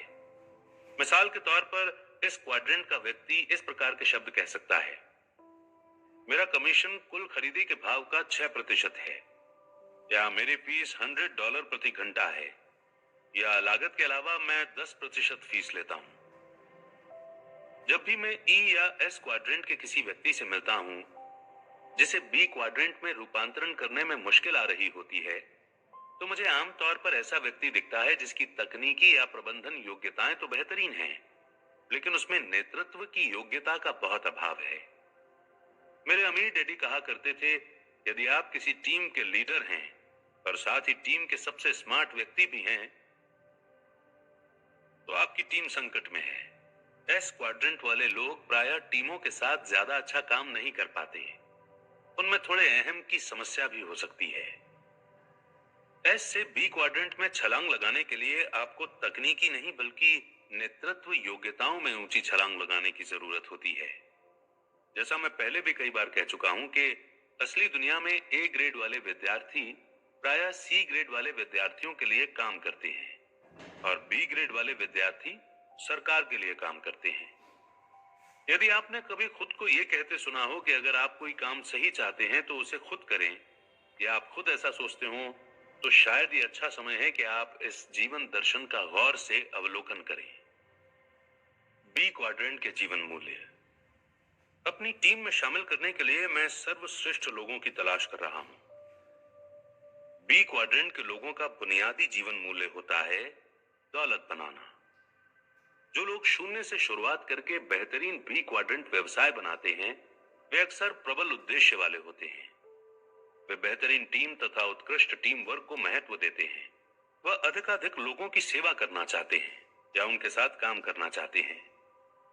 एस क्वाड्रेंट वाला व्यक्ति अपने क्षेत्र में सर्वश्रेष्ठ बनना चाहता है, जबकि बी क्वाड्रेंट वाला व्यक्ति ऐसे लोगों को अपनी टीम में रखना चाहता है जो उनके क्षेत्रों में सर्वश्रेष्ठ हों। हेनरी फोर्ड खुद को अपने से ज्यादा स्मार्ट लोगों से घेरे रखते थे। प्रायः एस क्वाड्रेंट वाला व्यवसायी कमरे में मौजूद सबसे स्मार्ट या योग्य व्यक्ति होता है, लेकिन ये बी क्वाड्रेंट वाले व्यवसायी के मामले में सच नहीं होता। जब आप बी क्वाड्रेंट के किसी व्यवसाय के मालिक होते हैं, तो आपको अक्सर अपने से ज्यादा चतुर, अनुभवी और सक्षम लोगों से व्यवहार करना पड़ता है। मेरे अमीर डैडी के पास कोई औपचारिक शिक्षा नहीं थी, लेकिन मैं उन्हें बैंकर्स, वकीलों, अकाउंटेंट्स, निवेश सलाहकारों और विशेषज्ञों के साथ सफलतापूर्वक बातचीत करते देखता था, जिनमें से कई के पास बहुत ऊंची ऊंची डिग्रियां होती थी। अपने विभिन्न व्यवसायों के लिए पूंजी जुटाते वक्त उन्हें अक्सर ऐसे लोगों से संपर्क करना पड़ता था जो उनसे कहीं ज्यादा अमीर होते थे। यदि वे इस सूत्र वाक्य के अनुसार जीते, अगर आप कोई काम सही चाहते हैं तो उसे खुद से करें, तो वे अंततः पूरी तरह असफल हो जाते। जब आमदनी की बात आती है तो सच्चा बी क्वाड्रेंट वाला व्यक्ति बी सा साबित होता है। वो अपना व्यवसाय छोड़कर कहीं चला भी जाए तो भी उसे आमदनी होती रहेगी। दूसरी ओर यदि एस क्वाड्रेंट का कोई व्यक्ति काम करना छोड़ दे तो अधिकांश मामलों में उसकी आमदनी भी रुक जाएगी। इसीलिए इसी वक्त आपको खुद से यह सवाल पूछना चाहिए कि अगर मैं आज काम करना छोड़ दूं तो इसके बाद भी मुझे कितनी आमदनी होती रहेगी। यदि आपकी आमदनी 6 महीने या उससे कम वक्त में खत्म हो जाती है तो इस बात की संभावना है कि आप ई या एस क्वाड्रेंट में रह रहे हैं। बी या आई क्वाड्रेंट वाला व्यक्ति बरसों तक काम न करे तो भी उसे पैसा मिलता रहेगा। आई क्वाड्रेंट के जीवन मूल्य। निवेश पर मुझे कितना लाभ हो रहा है? आई क्वाड्रेंट के लोग जिस चीज को सबसे ज्यादा महत्व देते हैं वो है आर्थिक स्वतंत्रता। निवेशक को यह विचार पसंद होता है कि उसके बजाय उसका पैसा मेहनत करे। निवेशक कई चीजों में निवेश करते हैं। वे सोने के सिक्कों, जमीन जायदाद, कंपनियों या स्टॉक्स, बॉन्ड्स या म्यूचुअल फंड जैसी कागजी संपत्तियों में निवेश कर सकते हैं। यदि आपकी आमदनी व्यक्तिगत निवेश ज्ञान के बजाय कंपनी या सरकार की पेंशन योजना से होती है तो ये ई क्वाड्रेंट की आमदनी है। दूसरे शब्दों में आपकी बरसों की सेवा के बदले आपका बॉस या कंपनी आपको अब भी भुगतान कर रही है। आई क्वाड्रेंट का निवेशक इस प्रकार की बातें कह सकता है, मुझे अपनी संपत्तियों पर 20% का लाभ हो रहा है, या कंपनी के आर्थिक ब्यौरे दें, या फिर जायदाद पर कितना मेंटेनेंस बाकी है। अलग अलग क्वाड्रेंट, अलग अलग निवेशक। आज के संसार में हम सभी को निवेशक बनना चाहिए। बहरहाल हमारी शिक्षा नीति हमें निवेश के बारे में ज्यादा कुछ नहीं सिखाती। हो, मैं जानता हूं कि कुछ स्कूलों में शेयर चुनना सिखाया जाता है, लेकिन ये निवेश नहीं है, ये तो जुआ है। बरसों पहले अमीर डैडी ने मुझे बताया था कि ज्यादातर कर्मचारी म्यूचुअल फंड्स या बचत में निवेश करते हैं। उन्होंने ये भी कहा था कि यदि आप ई या एस या बी में से किसी एक क्वाड्रेंट में सफल हैं तो इसका मतलब ये नहीं है कि आप आई क्वाड्रेंट में भी सफल होंगे। डॉक्टर प्रायः सबसे बुरे निवेशक होते हैं। अमीर डैडी ने मुझे यह भी बताया कि अलग अलग क्वाड्रेंट वाले लोग अलग अलग तरीकों से निवेश करते हैं। मिसाल के तौर पर एस क्वाड्रेंट वाला व्यक्ति ये कह सकता है कि मैं रियल एस्टेट में निवेश नहीं करना चाहता क्योंकि मैं टॉयलेट ठीक करने का इच्छुक नहीं हूं। निवेश की यही चुनौती सामने आने पर बी क्वाड्रेंट वाला व्यक्ति कह सकता है कि रात को टॉयलेट की मरम्मत कराने के लिए मैं किसी अच्छी प्रॉपर्टी मैनेजमेंट कंपनी की सेवाएं ले सकता हूं। दूसरे शब्दों में एस क्वाड्रेंट वाला निवेशक ये सोचेगा कि उसे जायदाद की देखरेख खुद करनी है, जबकि बी क्वाड्रेंट का निवेशक सही देखभाल करवाने के लिए किसी दूसरी कंपनी की सेवाएं लेगा। अलग अलग लोग, अलग अलग मानसिकताएं, अलग अलग क्वाड्रेंट्स, अलग अलग जीवन मूल्य। अब तक आपने शायद अंदाजा लगा लिया होगा कि मैं किस ओर जा रहा हूं। यह दरअसल एक बहुत आसान सी चीज से तय होता है। यदि आप अमीर बनना चाहते हैं तो आपको अपने रहने का स्थान बदलना होगा। इसके लिए आपको किसी नई नौकरी की जरूरत नहीं है, आपको तो एक नए पते की जरूरत है। यदि आप अपने जीवन और तकदीर पर नियंत्रण पाना चाहते हैं, यदि आप वास्तविक स्वतंत्रता यानी अपने मन चाहे निशाने लगाने, अपने परिवार के साथ और अकेले समय बिताने, अपने मनपसंद काम करने की स्वतंत्रता चाहते हैं, अगर आप ऐसा जीवन, जोश भरा, रोमांचपूर्ण और संतुष्टि भरा जीवन जीना चाहते हैं जिसके लिए आपको इस पृथ्वी पर भेजा गया है, यानी संक्षेप में अगर आप अमीर बनना चाहते हैं और अमीरों जैसा जीवन जीना चाहते हैं, तो अब समय आ गया है कि आप अपना बोरिया बिस्तर बांधकर किसी दूसरी जगह पर चले जाएं। अब समय आ गया है कि आप ई और एस क्वाड्रेंट से निकलकर बी और आई क्वाड्रेंट्स की ओर पहुंच जाएं। उद्यमी की मानसिकता। कॉलेज पूरा करने के बाद मैंने एमबीए करने के लिए एक पारंपरिक बिजनेस स्कूल में नाम लिखा लिया ताकि मैं एक प्रशिक्षित और शिक्षित उद्यमी बन सकूं। बहरहाल 9 महीनों बाद ही मैंने बिजनेस स्कूल छोड़ दिया। ये कहने की जरूरत नहीं है कि वहां से निकलते समय मुझे एमबीए की डिग्री नहीं मिली। आजकल बिजनेस स्कूल्स मुझे अक्सर उद्यमिता की कक्षाओं में विद्यार्थियों के सामने व्याख्यान देने के लिए आमंत्रित करने लगे हैं। मुझे शायद ये बताने की जरूरत नहीं है कि कई बार मुझे ये बड़ा अजीब लगता है। ये विद्यार्थी मुझसे जो आम सवाल पूछते हैं वे इस प्रकार के होते हैं। मुझे निवेशक कहाँ मिलेंगे? और मैं पूंजी कैसे इकट्ठा करूंगा? मैं ऐसे सवालों को बखूबी समझता हूं, क्योंकि इन्होंने मुझे तब बहुत सताया था जब मैं पारंपरिक नौकरी की सुरक्षा छोड़कर खुद उद्यमी बना था। मेरे पास पैसा नहीं था और कोई भी मेरे व्यवसाय में निवेश नहीं करना चाहता था। बड़ी बड़ी वेंचर कैपिटल फर्म्स मेरे दरवाजे पर दस्तक नहीं दे रही थी। तो मैं बिजनेस स्कूल के इन विद्यार्थियों को क्या जवाब देता हूं? मैं उनसे कहता हूं, आप बस इसे कर देते हैं। आप इसे इसलिए करते हैं क्योंकि आपको ये करना ही होता है, और यदि आप इसे नहीं करते हैं तो व्यवसाय से बाहर हो जाते हैं। आज हालांकि मेरे पास पर्याप्त धन है, लेकिन मैं सिर्फ पूंजी जुटाता हूं। किसी उद्यमी के लिए यह पहला नंबर काम है। हम 3 समूहों से पूंजी जुटाते हैं: ग्राहक, निवेशक और कर्मचारी। उद्यमी के रूप में आपका काम ग्राहकों को अपने प्रोडक्ट्स खरीदने के लिए प्रेरित करना है। यदि आपको ग्राहक मिल सके जो आपके प्रोडक्ट्स खरीदने के एवज में आपको पैसा दें, तो आपके निवेशक आपको बहुत सारे पैसे देंगे। और यदि आपके पास कर्मचारी हो, तो आपका काम उन्हें दी जाने वाली तनख्वाह से कम 10 गुना अधिक उत्पादन करवाना है। यदि आप अपने कर्मचारियों से उनकी तनख्वाह का 10 गुना उत्पादन नहीं करवा सकते, तो आप व्यवसाय से बाहर हो जाते हैं। और अगर ऐसा होता है तो फिर आपको पूंजी जुटाने की कोई जरूरत ही नहीं रह जाती। ये वो जवाब नहीं है जिसकी ज्यादातर एमबीए विद्यार्थियों को तलाश होती है। अधिकांश तो किसी जादुई फॉर्मूले, किसी गोपनीय नुस्खे या अमीर बनने की फटाफट व्यवसायिक योजना की तलाश करते हैं। मेरे इस जवाब की उम्मीद तो शायद उनके शिक्षकों को भी नहीं होती, क्योंकि जब मैं ये बात बोलता हूं तो वे कसमसा रहे होते हैं। क्यों? क्योंकि भले ही वे उद्यमिता सिखाते हैं, लेकिन उनमें से अधिकांश खुद उद्यमी नहीं होते। उनके पास तो स्थायी तनख्वाह वाली नौकरी होती है और वे लंबे समय तक वहीं काम करने की उम्मीद करते हैं। मेरा मूल मुद्दा ये नहीं है कि हर व्यवसाय में आपको पूंजी जुटानी पड़ती है। वास्तव में जिस बिजनेस मॉडल के बारे में मैं आपको इस पुस्तक में बताने वाला हूं, उसमें अपना व्यवसाय शुरू करने के लिए पूंजी जुटाने की कोई जरूरत नहीं होती, क्योंकि ये काम तो आपके लिए कोई दूसरा पहले ही कर चुका है। लेकिन आपको अपना खुद का व्यवसाय खड़ा करना पड़ता है। मेरा मूल मुद्दा यह है कि उद्यमी की इस परिभाषा पर गौर करें। चीजें आप घटित करवाते हैं, आप यात्रियों की कतार से बाहर निकलते हैं, बस के अगले हिस्से तक चल कर जाते हैं और अपने जीवन की ड्राइविंग सीट पर बैठ जाते हैं। उद्यमी बनने के लिए किस चीज की जरूरत होती है? उद्यमी ही संसार के सबसे अमीर लोग होते हैं। हम कुछ मशहूर उद्यमियों के नाम जानते हैं, जैसे रिचर्ड ब्रांसन और डोनाल्ड ट्रंप, ओपेरा विन्फ्री और स्टीव जॉब्स, रूपर्ट मर्डॉक और टेड टर्नर।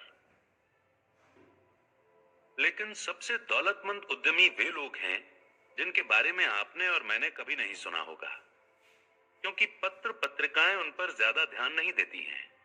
वे शांति से अपना अमीर जीवन जीते रहते हैं। मैंने अक्सर लोगों को बहस करते सुना है कि उद्यमी पैदा होते हैं या उन्हें बनाया जा सकता है। कुछ लोग सोचते हैं कि खास लोग ही उद्यमी बन सकते हैं, इसके लिए किसी जादुई चीज की जरूरत होती है। मेरे ख्याल से उद्यमी बनना इतना बड़ा मामला नहीं है, आप बस इसे कर देते हैं। आइए मैं आपको एक उदाहरण देता हूं। मेरे इलाके में एक किशोरी है जिसका बेबी सिटिंग का व्यवसाय फल फूल रहा है। उसने जूनियर हाई स्कूल की अपनी सहपाठियों को इस काम के लिए नियुक्त कर रखा है।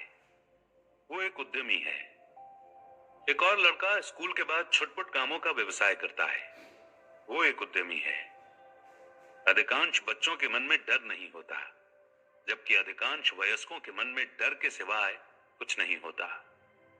आज ऐसे करोड़ों लोग हैं जो अपनी नौकरी छोड़कर उद्यमी बनने और खुद का व्यवसाय चलाने के सपने देखते हैं। लेकिन समस्या ये है कि अधिकांश लोगों का सपना सिर्फ सपना ही रह जाता है, हकीकत नहीं बन पाता। तो सवाल यह है कि इतने सारे लोग उद्यमी बनने के अपने सपने को साकार करने में असफल क्यों हो जाते हैं?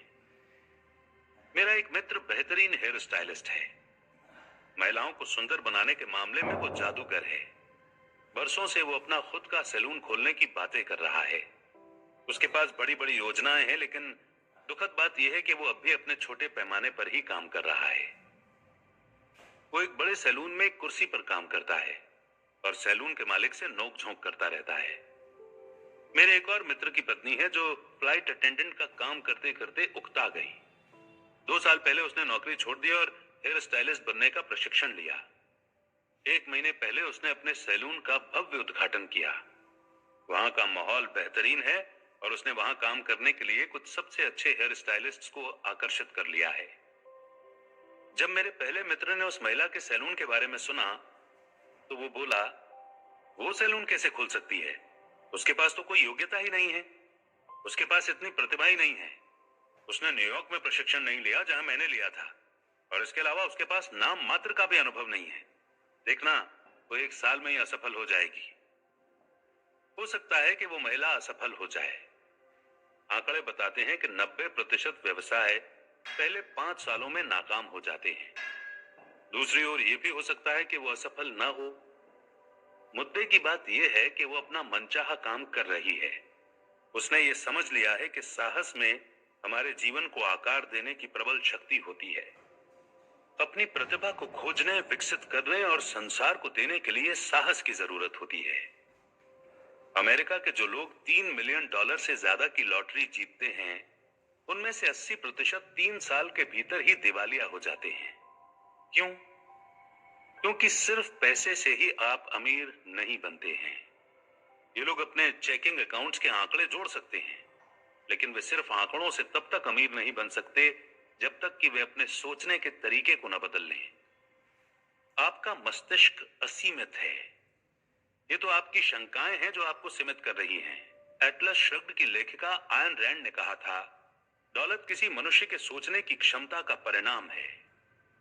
इसलिए यदि आप अपना जीवन बदलने को तैयार हों, तो मैं आपका परिचय एक ऐसे माहौल से करवाने जा रहा हूं जो आपके मस्तिष्क को सोचने और आपको ज्यादा अमीर बनने का अवसर प्रदान करेगा। बड़े होकर आप क्या बनना चाहते हैं?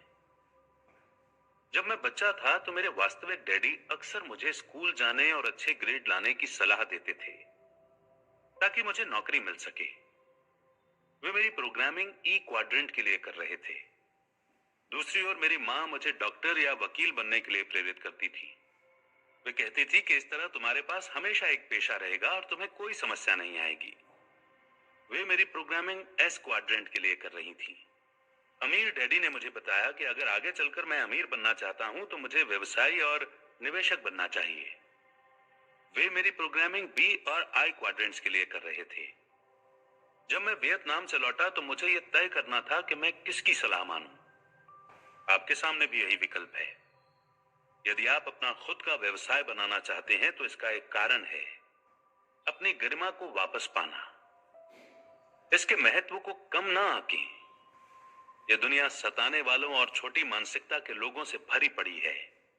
चाहे वो आपके बॉस हों, मैनेजर हों, पड़ोसी हों या मित्र हों, आप ये नहीं चाहते हैं कि वे आपको अपने इशारों पर नचाएं। आप अपने जीवन की बागडोर अपने हाथों में लेना चाहते हैं। आप इतने साहसी बनना चाहते हैं कि आपको दूसरे लोगों के इशारों पर नाचने या काम करने की जरूरत ही ना रहे। आप अपने लिए सोचने और कार्य करने की स्वतंत्रता पाना चाहते हैं। रेसिंग वाला मस्तिष्क। अब आइए वही सवाल दोबारा पूछते हैं, आप कहां रहते हैं? अब आप समझ गए होंगे कि कैश फ्लो क्वाड्रेंट को छोड़कर दूसरे कैश फ्लो क्वाड्रेंट में पहुंचने का क्या अर्थ होता है। ये एक भिन्न तंत्र ही नहीं है, ये तो जीवन के प्रति एक भिन्न नीति है। हाँ, ये व्यवसाय के बारे में है, लेकिन दरअसल ये व्यवसाय के बारे में नहीं है। ये तो केवल बाहरी रूप है। घोड़े पालने वाले किसी व्यक्ति को रेसिंग कार के स्टीयरिंग व्हील पर बैठा भर देने से वो रेसिंग कार ड्राइवर नहीं बन जाता। इसके लिए उसे रेसिंग कार ड्राइवर की योग्यताओं, प्रशिक्षण और सबसे महत्वपूर्ण बात, मानसिकता की जरूरत होती है। यही आपके आर्थिक जीवन के बारे में भी सच है। आपको उद्यमी की मानसिकता अपनाने की जरूरत है। सार रूप में वो मानसिकता ये है, उद्यमी स्वयं तय करता है, आप चीजों को घटित करवाते हैं। जिसका मतलब ये है कि अपने अलावा आप किसी व्यक्ति या किसी चीज को दोष नहीं देते हैं। ऐसी बात नहीं है कि आपको शून्य से ही सारा काम करना होगा, जैसा मैंने अपने व्यवसायों में किया था। नहीं, 21वीं सदी के व्यवसाय की एक सुंदरता यह है कि उस व्यवसाय का सारा जमीनी काम दूसरे लोग आपकी खातिर पहले ही कर चुके हैं और आपकी मदद के लिए अनुभवी लीडर्स रहते हैं जो आपको मार्गदर्शन देने और सफल बनाने के लिए समर्पित होते हैं। लेकिन ये समझने में कोई गलती ना करें, यदि आप इसमें कामयाब होना चाहते हैं तो इसकी जिम्मेदारी आप पर है। ये आप ही होंगे जो खुद को कामयाब बनाएंगे और इसके लिए आपको उद्यमी की मानसिकता रखनी होगी। अगर आप में उद्यमी की मानसिकता नहीं है तो व्यवसाय कितना भी अच्छा हो या आपके शिक्षक कितने ही महान हो, उस व्यवसाय में आपको काफी मुश्किलों का सामना करना पड़ेगा। इस पुस्तक के खंड 2 में हम जिस बिजनेस मॉडल को देखेंगे वो एक रेसिंग कार है, लेकिन उसके स्टीयरिंग व्हील के पीछे आप बैठे हैं। सबसे पहले और महत्वपूर्ण बात ये आपके बारे में है। क्या आप स्टीयरिंग व्हील को संभालने के लिए तैयार हैं? क्या आपके पास वो सब है जिसकी जरूरत है?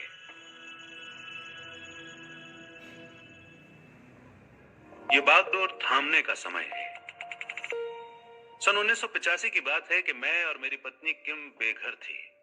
हम बेरोजगार थे और बचत के नाम पे हमारे पास नाम मात्र का पैसा था। हमारे क्रेडिट कार्ड्स की सीमा खत्म हो चुकी थी और हम एक पुरानी भूरी टोयोटा में रहते थे, जिसकी झुकने वाली सीट्स हमारे लिए बिस्तर का काम करती थी। कार में सोने के एक सप्ताह बाद ये कठोर वास्तविकता हमें चुभने लगी कि हम कौन थे, क्या कर रहे थे और किस दिशा में जा रहे थे। जब एक दिन एक मित्र को हमारी दुर्दशा का पता चला तो उसने हमें अपने बेसमेंट में एक कमरा दे दिया। जब मित्रों और परिवार वालों को हमारी हालत के बारे में बताया गया तो उनका पहला सवाल हमेशा यही होता था, तुम लोग कोई नौकरी क्यों नहीं कर लेते? पहले पहल हमने कोशिश की, लेकिन हमारे शुभ चिंतकों को अपने तर्क समझाने में हमें काफी मुश्किलें आईं। जब आप किसी ऐसे व्यक्ति से बात कर रहे हो जो नौकरी को महत्व देता हो, तो उसे यह समझाना मुश्किल होता है कि आप नौकरी क्यों नहीं करना चाहते। हम कभी कभार यहाँ वहां काम करके कुछ डॉलर कमा लेते थे, लेकिन हम वे काम सिर्फ इसलिए करते थे ताकि हमारे पेट में भोजन रहे और हमारे घर यानी हमारी कार में गैस रहे। मुझे स्वीकार करना होगा कि गहरे व्यक्तिगत संचय के पलों में तनख्वाह वाली सुरक्षित नौकरी का विचार बहुत आकर्षक लग रहा था, लेकिन चूंकि हम लोग नौकरी की सुरक्षा तलाश नहीं कर रहे थे, इसीलिए हम लगे रहे और आर्थिक खाई की कगार पर हम एक एक दिन करके जीते रहे। हम जानते थे कि हम जब चाहेंगे हमें एक सुरक्षित और ऊंची तनख्वाह वाली नौकरी मिल सकती है। हम दोनों ही कॉलेज की पढ़ाई पूरी कर चुके थे। हम में नौकरी की अच्छी योग्यताएं थीं और हमारी कार्यनीति ठोस थी, लेकिन हम नौकरी की सुरक्षा नहीं चाहते थे। हम तो आर्थिक स्वतंत्रता चाहते थे। 1989 तक हम मिलियनेयर बन गए। मैं अक्सर लोगों को कहते सुनता हूं कि पैसे बनाने के लिए पैसों की जरूरत होती है। ये सरासर बकवास है। बेघर से मिलियनेयर बनने की हमारी यात्रा में 4 वर्ष का समय लगा था, तथा इसके बाद असली आर्थिक स्वतंत्रता तक पहुंचने में हमें 5 साल और लगे। लेकिन इसमें पैसों की जरूरत नहीं पड़ी। जब हमने शुरुआत की थी तो हमारे पास जरा भी पैसा नहीं था। वास्तव में हम कर्ज में थे और रास्ते में किसी ने भी हमें कुछ नहीं दिया। इसमें अच्छी औपचारिक शिक्षा की जरूरत भी नहीं पड़ती। कॉलेज की शिक्षा पारंपरिक पेशों के लिए महत्वपूर्ण है, लेकिन दौलतमंद बनने की इच्छा रखने वाले लोगों के लिए नहीं है। अगर पैसा बनाने में पैसों की जरूरत नहीं पड़ती और आर्थिक दृष्टि से स्वतंत्र बनना सीखने में औपचारिक शिक्षा की जरूरत भी नहीं होती है, तो फिर किस चीज की जरूरत होती है? दरअसल इसमें एक सपने की जरूरत होती है, बहुत से संकल्प की जरूरत होती है, फटाफट सीखने की इच्छा की जरूरत होती है और इस बात की समझ की भी जरूरत होती है कि आप कैश फ्लो क्वाड्रेंट के किस खंड में रहकर काम कर रहे हैं। कड़ी मेहनत से आप अमीर नहीं बनेंगे।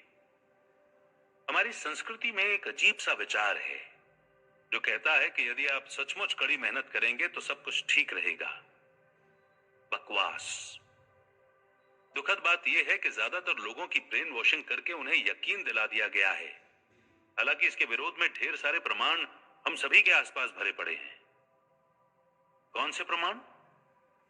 बस अपने चारों ओर नजर डालें।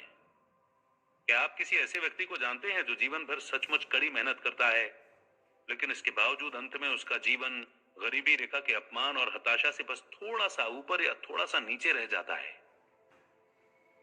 जाहिर है आप जानते हैं, हम सभी जानते हैं, संसार ऐसे लोगों से भरा पड़ा है जो कड़ी मेहनत करते हैं, लेकिन इसके बावजूद निश्चित रूप से उनकी हालत ठीक नहीं है। और शायद सबसे बुरा हिस्सा यह है कि इनमें से कई दुर्भाग्यशाली लोग इस नतीजे पर पहुंच जाते हैं कि उनकी गलती या व्यक्तिगत अक्षमता के कारण ही ऐसा हुआ। उन्होंने सभी सही चीजें की, ठीक है, लेकिन इसके बावजूद अगर वे कामयाब नहीं हुए तो इसका मतलब शायद ये है कि उन्होंने पर्याप्त कड़ी मेहनत नहीं की या उन्हें किस्मत ने अवसर ही नहीं दिए। शायद वे सफलता के लिए बने ही नहीं थे। बकवास। समस्या ये है कि कड़ी मेहनत का मिथक सिर्फ यही है, एक मिथक, एक भ्रम। देखिए, मुझे गलत न समझें, मैं ये नहीं कह रहा हूं कि दौलत बनाने और आर्थिक स्वतंत्रता पाने में कड़ी मेहनत नहीं लगती है। लगती है, और बहुत ज्यादा लगती है। मुझे उम्मीद है कि आप इतने नादान नहीं हैं कि उन मूर्खों की बातों पर यकीन कर लें जो आपसे कहते हैं कि वे आपको दौलत पाने का ऐसा तरीका बता सकते हैं जो आसान है, तुरंत कामयाब हो जाता है या उसमें जरा भी मेहनत नहीं लगती। क्योंकि यदि आप इतने नादान हैं तो मैं एक ऐसे पुल के बारे में जानता हूं जिसे आप सचमुच सस्ते में खरीद सकते हैं, और सब प्राइम मॉर्टगेज या क्रेडिट डिफॉल्ट स्वैप्स का पूरा तंत्र आपके लिए बिल्कुल सही हो सकता है। नहीं, इसमें कड़ी मेहनत की जरूरत होती है। असल सवाल यह है कि आप किस काम में कड़ी मेहनत करते हैं। मुझे लगता है कि आप कह रहे होंगे कि किस काम में? जाहिर है, पैसा बनाने में। लेकिन इतनी जल्दबाजी ना करें, क्योंकि हमारी सांस्कृतिक सोच की इस दुखद भूल के पीछे ये कठोर सच्चाई छिपी है। पैसे बनाने में कड़ी मेहनत करने से दौलत कभी नहीं बन पाएगी। जो लोग आमदनी के लिए काम करते हैं वे बहुत मेहनत करते हैं, लेकिन उन पर ज्यादा कर लगता चला जाता है। पैसे बनाने में कड़ी मेहनत करने के बारे में भूल जाएं। इससे तो सिर्फ ये होगा कि आप उसे खर्च कर देंगे, और इसके बाद आपको दोबारा कड़ी मेहनत करनी होगी। आप ये पूछ सकते हैं, ठीक है, तो मैं क्या करूं? आप नियंत्रण अपने हाथों में लें। किस चीज का नियंत्रण? देखिए, चाहे आप कितनी ही कड़ी कोशिश कर लें, आप जीवन की ज्यादातर चीजों को नियंत्रित नहीं कर सकते।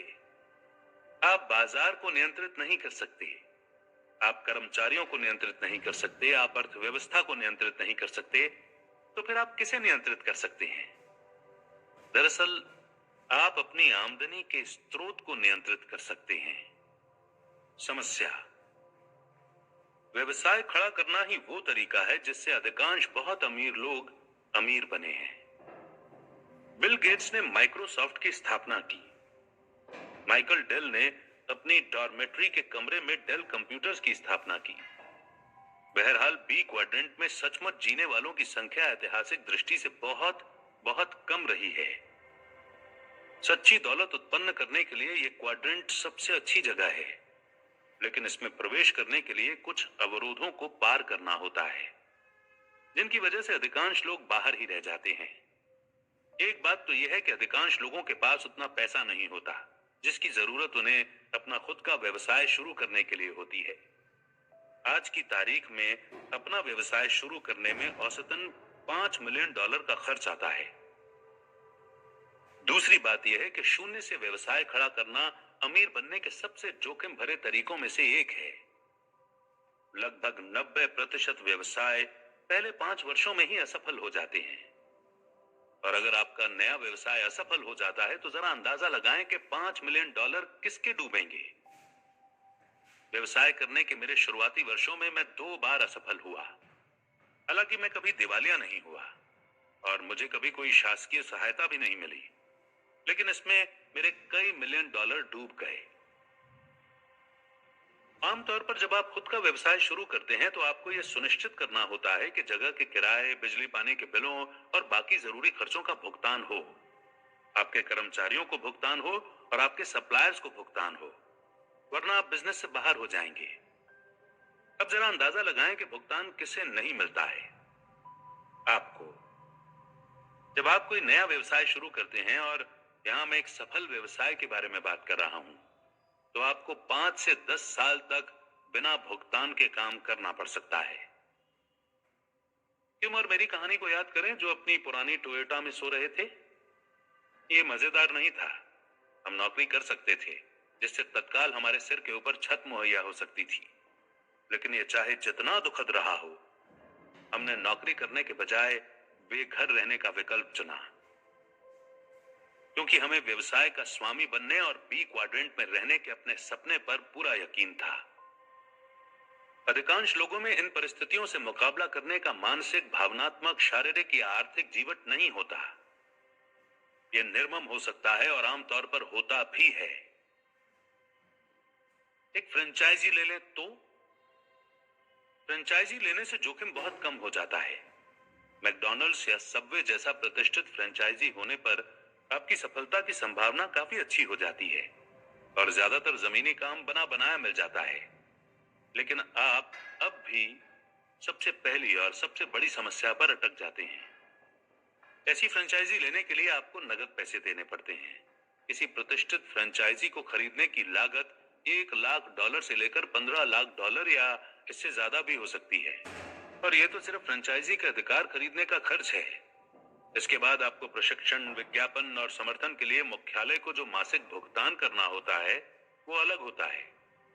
और इस सारे समर्थन के बावजूद सचमुच दौलतमंद बन जाने की कोई गारंटी नहीं है। कई बार तो फ्रेंचाइजी घाटे में चलने के बावजूद फ्रेंचाइजी मालिक या मुख्यालय को भुगतान भेजना होता है, भले ही आप उन लोगों में हो जिनका फ्रेंचाइजी सफल हो जाता है। लेकिन इस बात की काफी संभावना है कि पहले कुछ सालों में आप खुद खास पैसे नहीं कमा पाएंगे, और ये भी याद रखें कि 3 में से 1 फ्रेंचाइजी अंततः डूब जाती है। जब मेरे गरीब डैडी 50 साल के थे तो उन्होंने हवाई के राज्यपाल के खिलाफ चुनाव लड़ने का दुस्साहस किया, और वे जिसके खिलाफ लड़ रहे थे वो कोई और नहीं, उनके तत्कालीन बॉस ही थे। इसके बाद क्या हुआ, आप सहज ही अंदाजा लगा सकते हैं। गरीब डैडी न सिर्फ चुनाव हार गए, बल्कि उनके बॉस ने उन्हें नौकरी से भी निकाल दिया और साफ शब्दों में बता दिया कि वे दोबारा कभी हवाई में नौकरी नहीं कर पाएंगे। डैडी ने अपनी सारी बचत बटोर कर एक लोकप्रिय फ्रेंचाइजी को खरीद लिया, जिसके बारे में कहा जाता था कि ये फ्रेंचाइजी कभी नहीं डूब सकती। जो फ्रेंचाइजी कभी नहीं डूब सकती थी, वो डूब गई, और साथ में मेरे डैडी भी।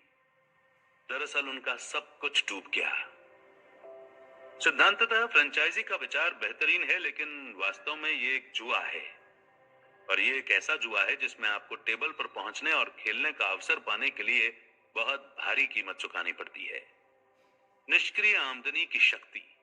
क्या आपने कभी पानी के उन स्प्रिंग वाले नलों का उपयोग किया है जो कुछ सार्वजनिक रेस्ट रूम्स में पानी बचाने के लिए लगाए जाते हैं?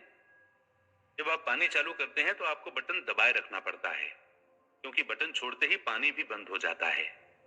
अधिकांश लोगों की आमदनी का स्रोत उसी नल जैसा होता है। आपके पास थोड़ा पैसा बहकर आता है, और जैसे ही आप काम करना छोड़ते हैं, ये बंद हो जाता है। इस तरह आप आर्थिक दृष्टि से कभी स्वतंत्र नहीं हो सकते। आपको तो पैसे का ऐसा नल चाहिए जिसे आप एक बार चालू करने के बाद खुला छोड़ दें, और फिर ये अपने आप चलता रहे। ये आज, कल और अगले सप्ताह आमदनी पाने के बारे में ही नहीं है, ये तो अनंत काल तक अपनी आमदनी सुरक्षित करने के बारे में है। यह निष्क्रिय आमदनी है जिसे रेजिडुअल इनकम कहा जाता है, यानी ऐसी आमदनी जो बार बार आती रहती है। आपके मेहनत करने और आमदनी के उस स्रोत में आवश्यक पूंजी लगाने के लंबे समय बाद भी। खुद को बी क्वाड्रेंट में पहुंचाना इस दिशा में एक शक्तिशाली कदम है, लेकिन सारे व्यवसायों में निष्क्रिय आमदनी नहीं मिलती। यदि आप किसी रेस्टोरेंट के मालिक हैं तो आपको आमदनी तभी होगी जब आप खाना बनाएंगे और बेचेंगे। यदि आप एयर कंडीशनर्स की मरम्मत करने के व्यवसाय में हैं तो आपको आमदनी तभी होगी जब आप वो सेवा प्रदान करेंगे। यहाँ तक कि ऊंची आमदनी वाले डॉक्टर और वकील भी सिर्फ पैसा तभी कमाते हैं जब वे रोगियों या मुवक्किलों से मिलते हैं। यदि किसी रोगी या मुवक्किल को किसी विशेष सप्ताह में उनके ज्ञान या सेवाओं की आवश्यकता नहीं है, तो उनकी आमदनी का नल बंद हो जाता है और उस सप्ताह उसमें कोई पैसा नहीं आता है। अधिकांश लोगों को निष्क्रिय आमदनी उत्पन्न करने वाले मार्ग की जरूरत होती है। इसी उद्देश्य से डोनाल्ड ट्रंप और मैंने मिलकर कई प्रकार के व्यवसायिक तंत्रों का मूल्यांकन किया जिनसे निष्क्रिय आमदनी उत्पन्न हो सकती है। हमने अपने परिणाम we want you to be rich पुस्तक में प्रकाशित किए।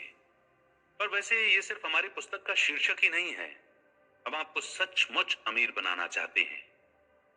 दौलत समेत धन का खेल नहीं है। ऐसा भी नहीं है कि अगर आप अमीर बन गए तो आप मुझसे या डोनाल्ड से या किसी और से कुछ ले लेंगे। दरअसल हम जिस संसार में रह रहे हैं वो अद्भुत और प्रचुर है। यहाँ पर्याप्त से ज्यादा मात्रा में ऊर्जा, सामग्री, चतुराई, रचनात्मकता और महत्वाकांक्षा मौजूद है, जिससे इस संसार में रहने वाला हर व्यक्ति दौलतमंद बन सकता है। तो हमने क्या पाया? हमने ये पाया कि एक बिजनेस मॉडल बाकी से अलग हटकर दिखता है। ये विशेष बिजनेस मॉडल निष्क्रिय आमदनी प्रदान करता है। साथ ही इसे शुरू करने की लागत तुलनात्मक रूप से बहुत कम होती है। इसमें दीगर खर्च भी बहुत कम होते हैं और इसे अपनी सुविधा के हिसाब से पार्ट टाइम भी किया जा सकता है, जब तक कि इससे उद्यमी को पर्याप्त कैश फ्लो न मिलने लगे और वो अपनी वर्तमान पूर्णकालिक नौकरी को छोड़ने की स्थिति में न आ जाए। इस बिजनेस मॉडल का नाम है नेटवर्क मार्केटिंग। बाकी की पुस्तक इसी के बारे में है। एक व्यवसाय, दौलत बनाने वाली 8 संपत्तियां। 8 कारण जिनकी बदौलत नेटवर्क मार्केटिंग आपके भविष्य को सुरक्षित बना सकती है। व्यवसाय में मेरे वर्ष। शुरुआत में ही मैं स्थिति को पूरी तरह से स्पष्ट कर देना चाहता हूं। मैं वास्तव में नेटवर्क मार्केटिंग व्यवसाय में कभी नहीं रहा हूं। मैं किसी नेटवर्क मार्केटिंग कंपनी का मालिक या डिस्ट्रीब्यूटर नहीं हूं। किसी नेटवर्क मार्केटिंग कंपनी से मुझे कोई आर्थिक लाभ नहीं होता और न ही मैं किसी विशेष कंपनी का प्रचार प्रसार करता हूं। लेकिन मैं बरसों से इस पूरे व्यवसाय का प्रबल समर्थन करता आ रहा हूं और मैं इस अध्याय में आपको इसका कारण बताना चाहता हूं। 1975 में मेरा नेटवर्क मार्केटिंग से पहला संपर्क हुआ, जब एक मित्र ने मुझे एक नए व्यवसायिक अवसर की प्रस्तुति में आमंत्रित किया। क्योंकि मुझे व्यवसायिक और निवेश अवसरों की जांच करते रहने की आदत है, इसलिए मैं जाने के लिए राजी हो गया। हालांकि मुझे ये बात थोड़ी अजीब लगी कि वो व्यवसायिक बैठक किसी ऑफिस के बजाय किसी के घर पर हो रही थी। मैंने 3 घंटे तक प्रस्तुति में बताई गई बातें सुनी। उसने नौकरी करने के बजाय खुद का व्यवसाय खड़ा करने का महत्व अच्छी तरह बताया। मैं उसकी बताई अधिकांश बातों से सहमत था। प्रस्तुति खत्म होने के बाद मेरे मित्र ने मुझसे पूछा कि इन बातों के बारे में मेरे क्या विचार हैं। मैंने जवाब दिया, ये रोचक है लेकिन मेरे काम का नहीं है।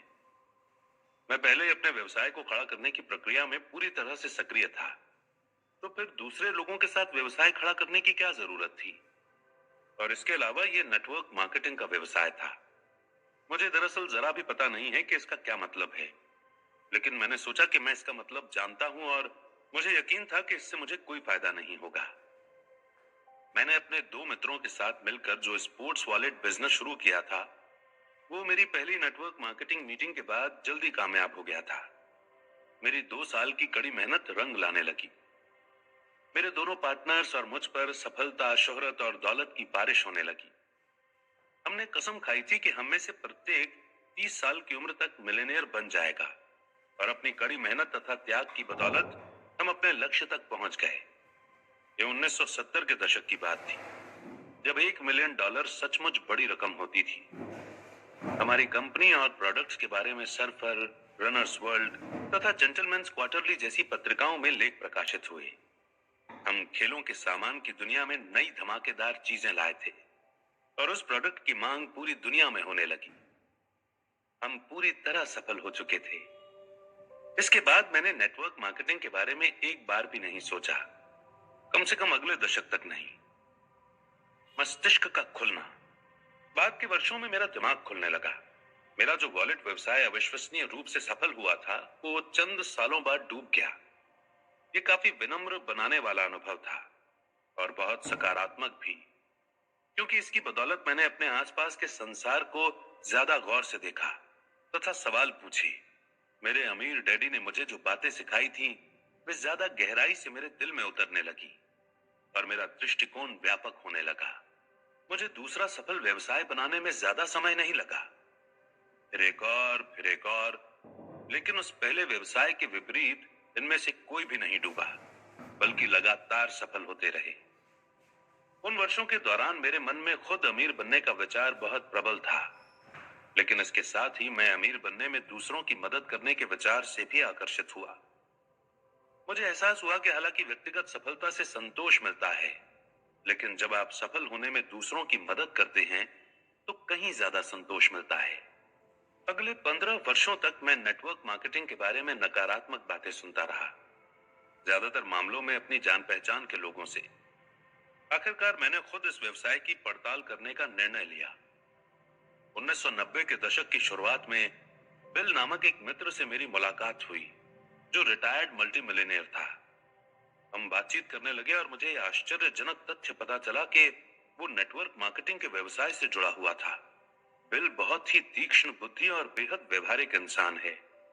मैं जानता था कि उसने कुछ समय पहले ही $1 अरब से अधिक के कमर्शियल रियल एस्टेट प्रोजेक्ट्स पूरे किए थे।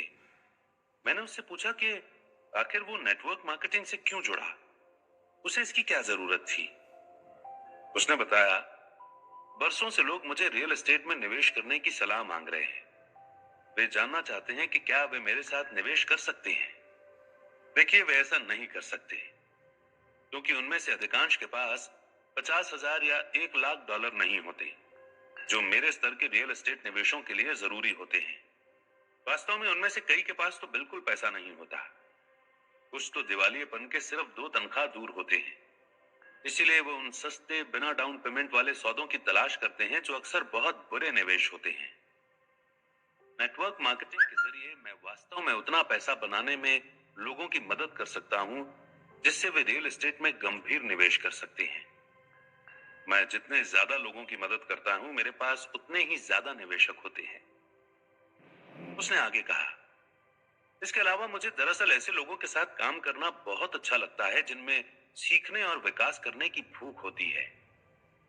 दूसरी ओर उन लोगों के साथ काम करना बड़ा बोझिल होता है, जो सोचते हैं कि वे पहले से सब कुछ जानते हैं, जैसा मेरे रियल एस्टेट सौदों में अक्सर होता रहता है।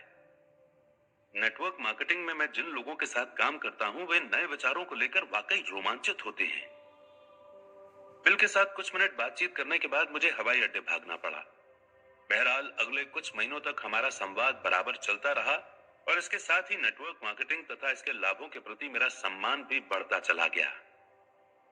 1994 में मैंने इस उद्योग पर गंभीर शोध करना शुरू किया। मुझे जिस भी प्रस्तुति की जानकारी मिलती थी, मैं उसमें चला जाता था और वहां कही जाने वाली हर बात को गौर से सुनता था। मैंने कई कंपनियों के साहित्य का अध्ययन किया, उनके ट्रैक रिकॉर्ड्स पर नजर डाली, गहराई में जाकर उनकी पड़ताल की। मैंने ये सारी जांच पड़ताल उसी तरह की जिस तरह मैं निवेश के लिए किसी व्यवसायिक उपक्रम का अध्ययन करता हूं। यदि जांच पड़ताल के बाद मुझे कंपनी जम जाती थी, तो मैं उससे जुड़ जाता था, ताकि मैं उसके बारे में अंदरूनी जानकारी हासिल कर सकूं और ये जान सकूं कि अनुभव अंदर से कैसा रहता है। अंततः इन कंपनियों के कुछ लीडर्स से मेरी मुलाकात होने लगी। मुझे ये जानकर हैरानी हुई कि व्यवसाय के दौरान मैं जिन लोगों से मिला था, वे उनमें सबसे बुद्धिमान, दयालु, नैतिक, आध्यात्मिक और पेशेवर लोगों में से एक थे। एक बार मैं जब अपने पूर्वाग्रहों से उबर गया और नेटवर्क मार्केटिंग के लोगों से मिलने के बाद उनका सम्मान करने लगा तथा उनसे जुड़ने लगा, तो मुझे इस उद्योग का हृदय मिल गया और मुझे जो मिला उससे मैं आश्चर्यचकित रह गया। जब 1975 में पहली अवसर बैठक में मुझे नेटवर्क मार्केटिंग की अवधारणा की जानकारी मिली थी, तब मेरा दिमाग इसके विचार के प्रति कसकर बंद हो गया था। अब लगभग 20 साल बाद मेरा दृष्टिकोण पूरी तरह से बदल गया था। लोग कई बार मुझसे पूछते हैं, आप खुद नेटवर्क मार्केटिंग के माध्यम से अमीर नहीं बने हैं, फिर भी आप दूसरे लोगों को इसके जरिए दौलत बनाने की सलाह क्यों देते हैं? देखिए, क्योंकि मैंने अपनी दौलत नेटवर्क मार्केटिंग के जरिए नहीं बनाई है, इसलिए मैं इस उद्योग के बारे में निष्पक्ष हो सकता हूं। मैं बाहरी व्यक्ति के रूप में इस व्यवसाय की कद्र करने लगा, और यह तब हुआ जब मैं पहले ही अपनी दौलत बना चुका था और आर्थिक दृष्टि से स्वतंत्र हो चुका था।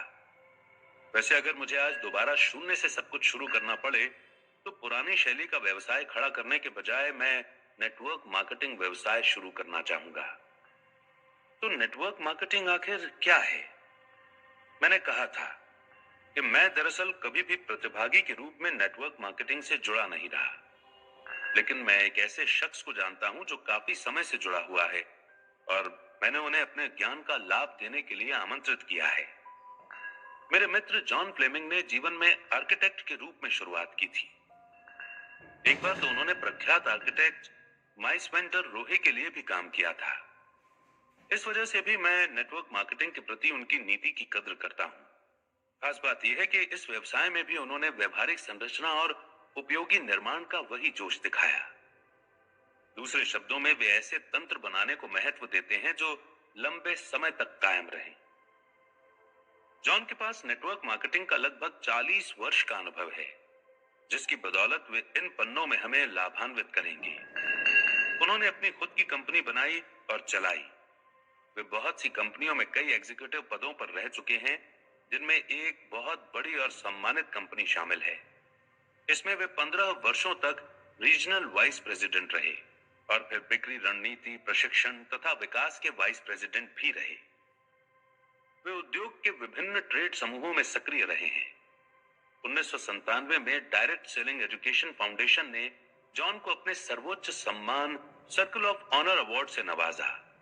आज जॉन डायरेक्ट सेलिंग न्यूज के प्रकाशक और प्रमुख संपादक के रूप में कार्यरत हैं, जो डायरेक्ट सेलिंग और नेटवर्क मार्केटिंग एग्जीक्यूटिव्स की सेवा करने वाला एक प्रतिष्ठित ट्रेड प्रकाशन है।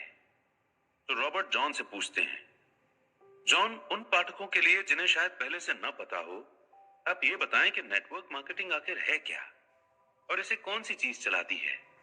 रॉबर्ट, नेटवर्क मार्केटिंग पिछली सदी के मध्य से विभिन्न रूपों में हमारे बीच में रही है।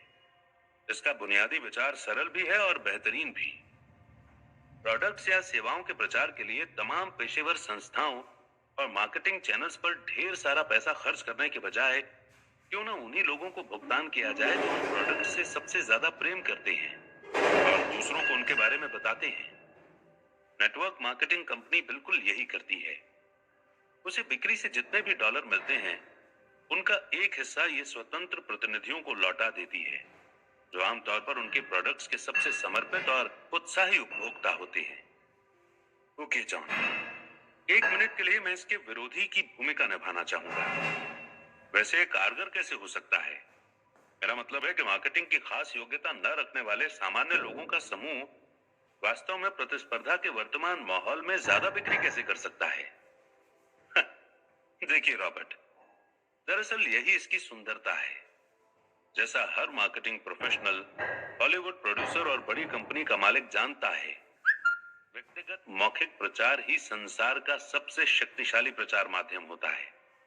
इसीलिए टेलीविजन पर विज्ञापन देने वाली कंपनियां अभिनेताओं और अभिनेत्रियों को करोड़ों डॉलर की फीस चुकाती हैं, ताकि वे आपकी मां, आपके जीवन साथी, आपके सबसे अच्छे मित्र या आपके बच्चों की तरह बात करें।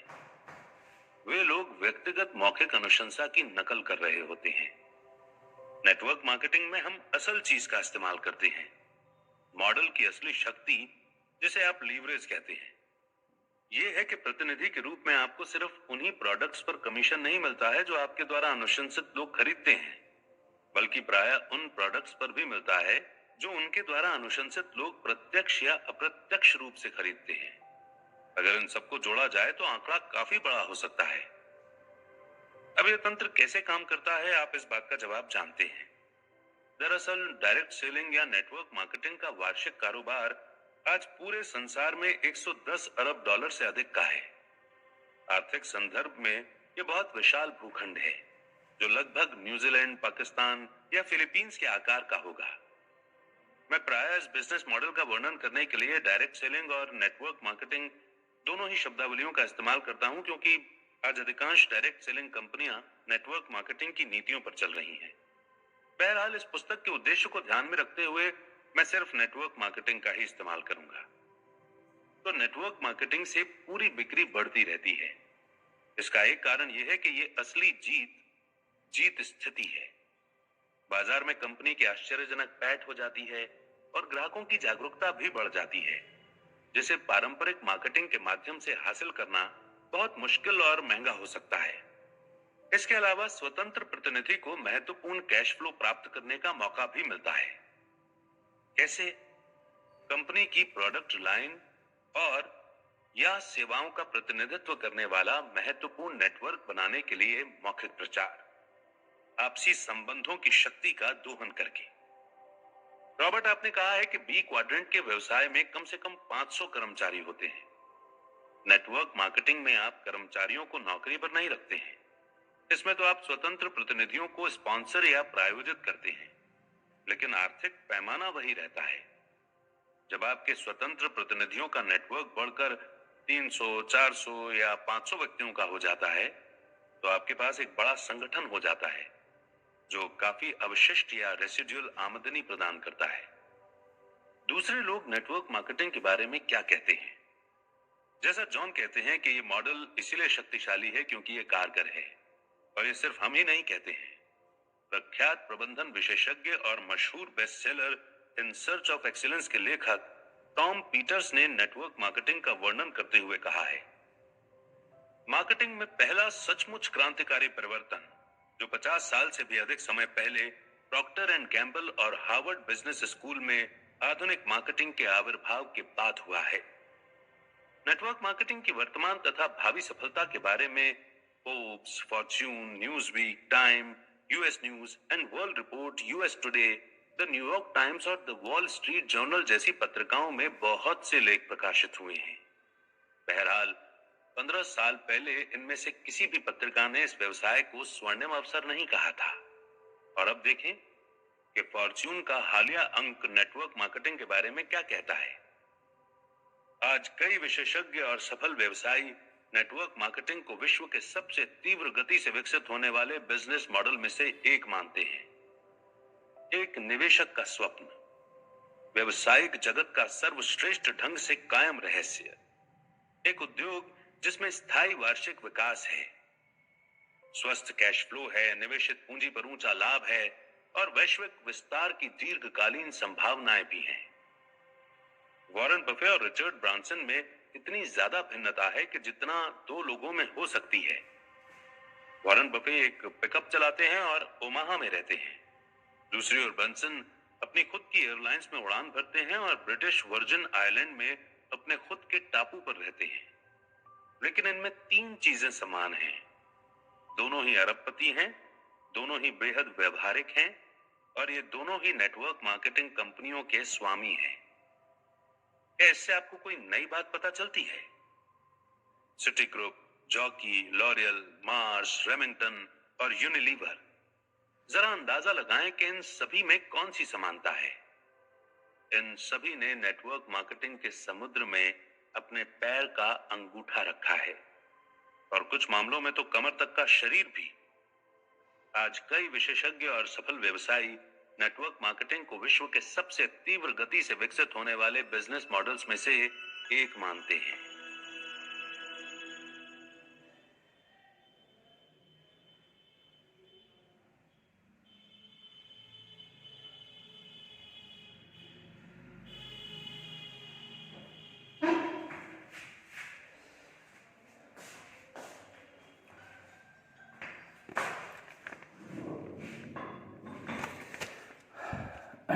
थैंक यू दोस्तों फॉर वाचिंग दिस वीडियो।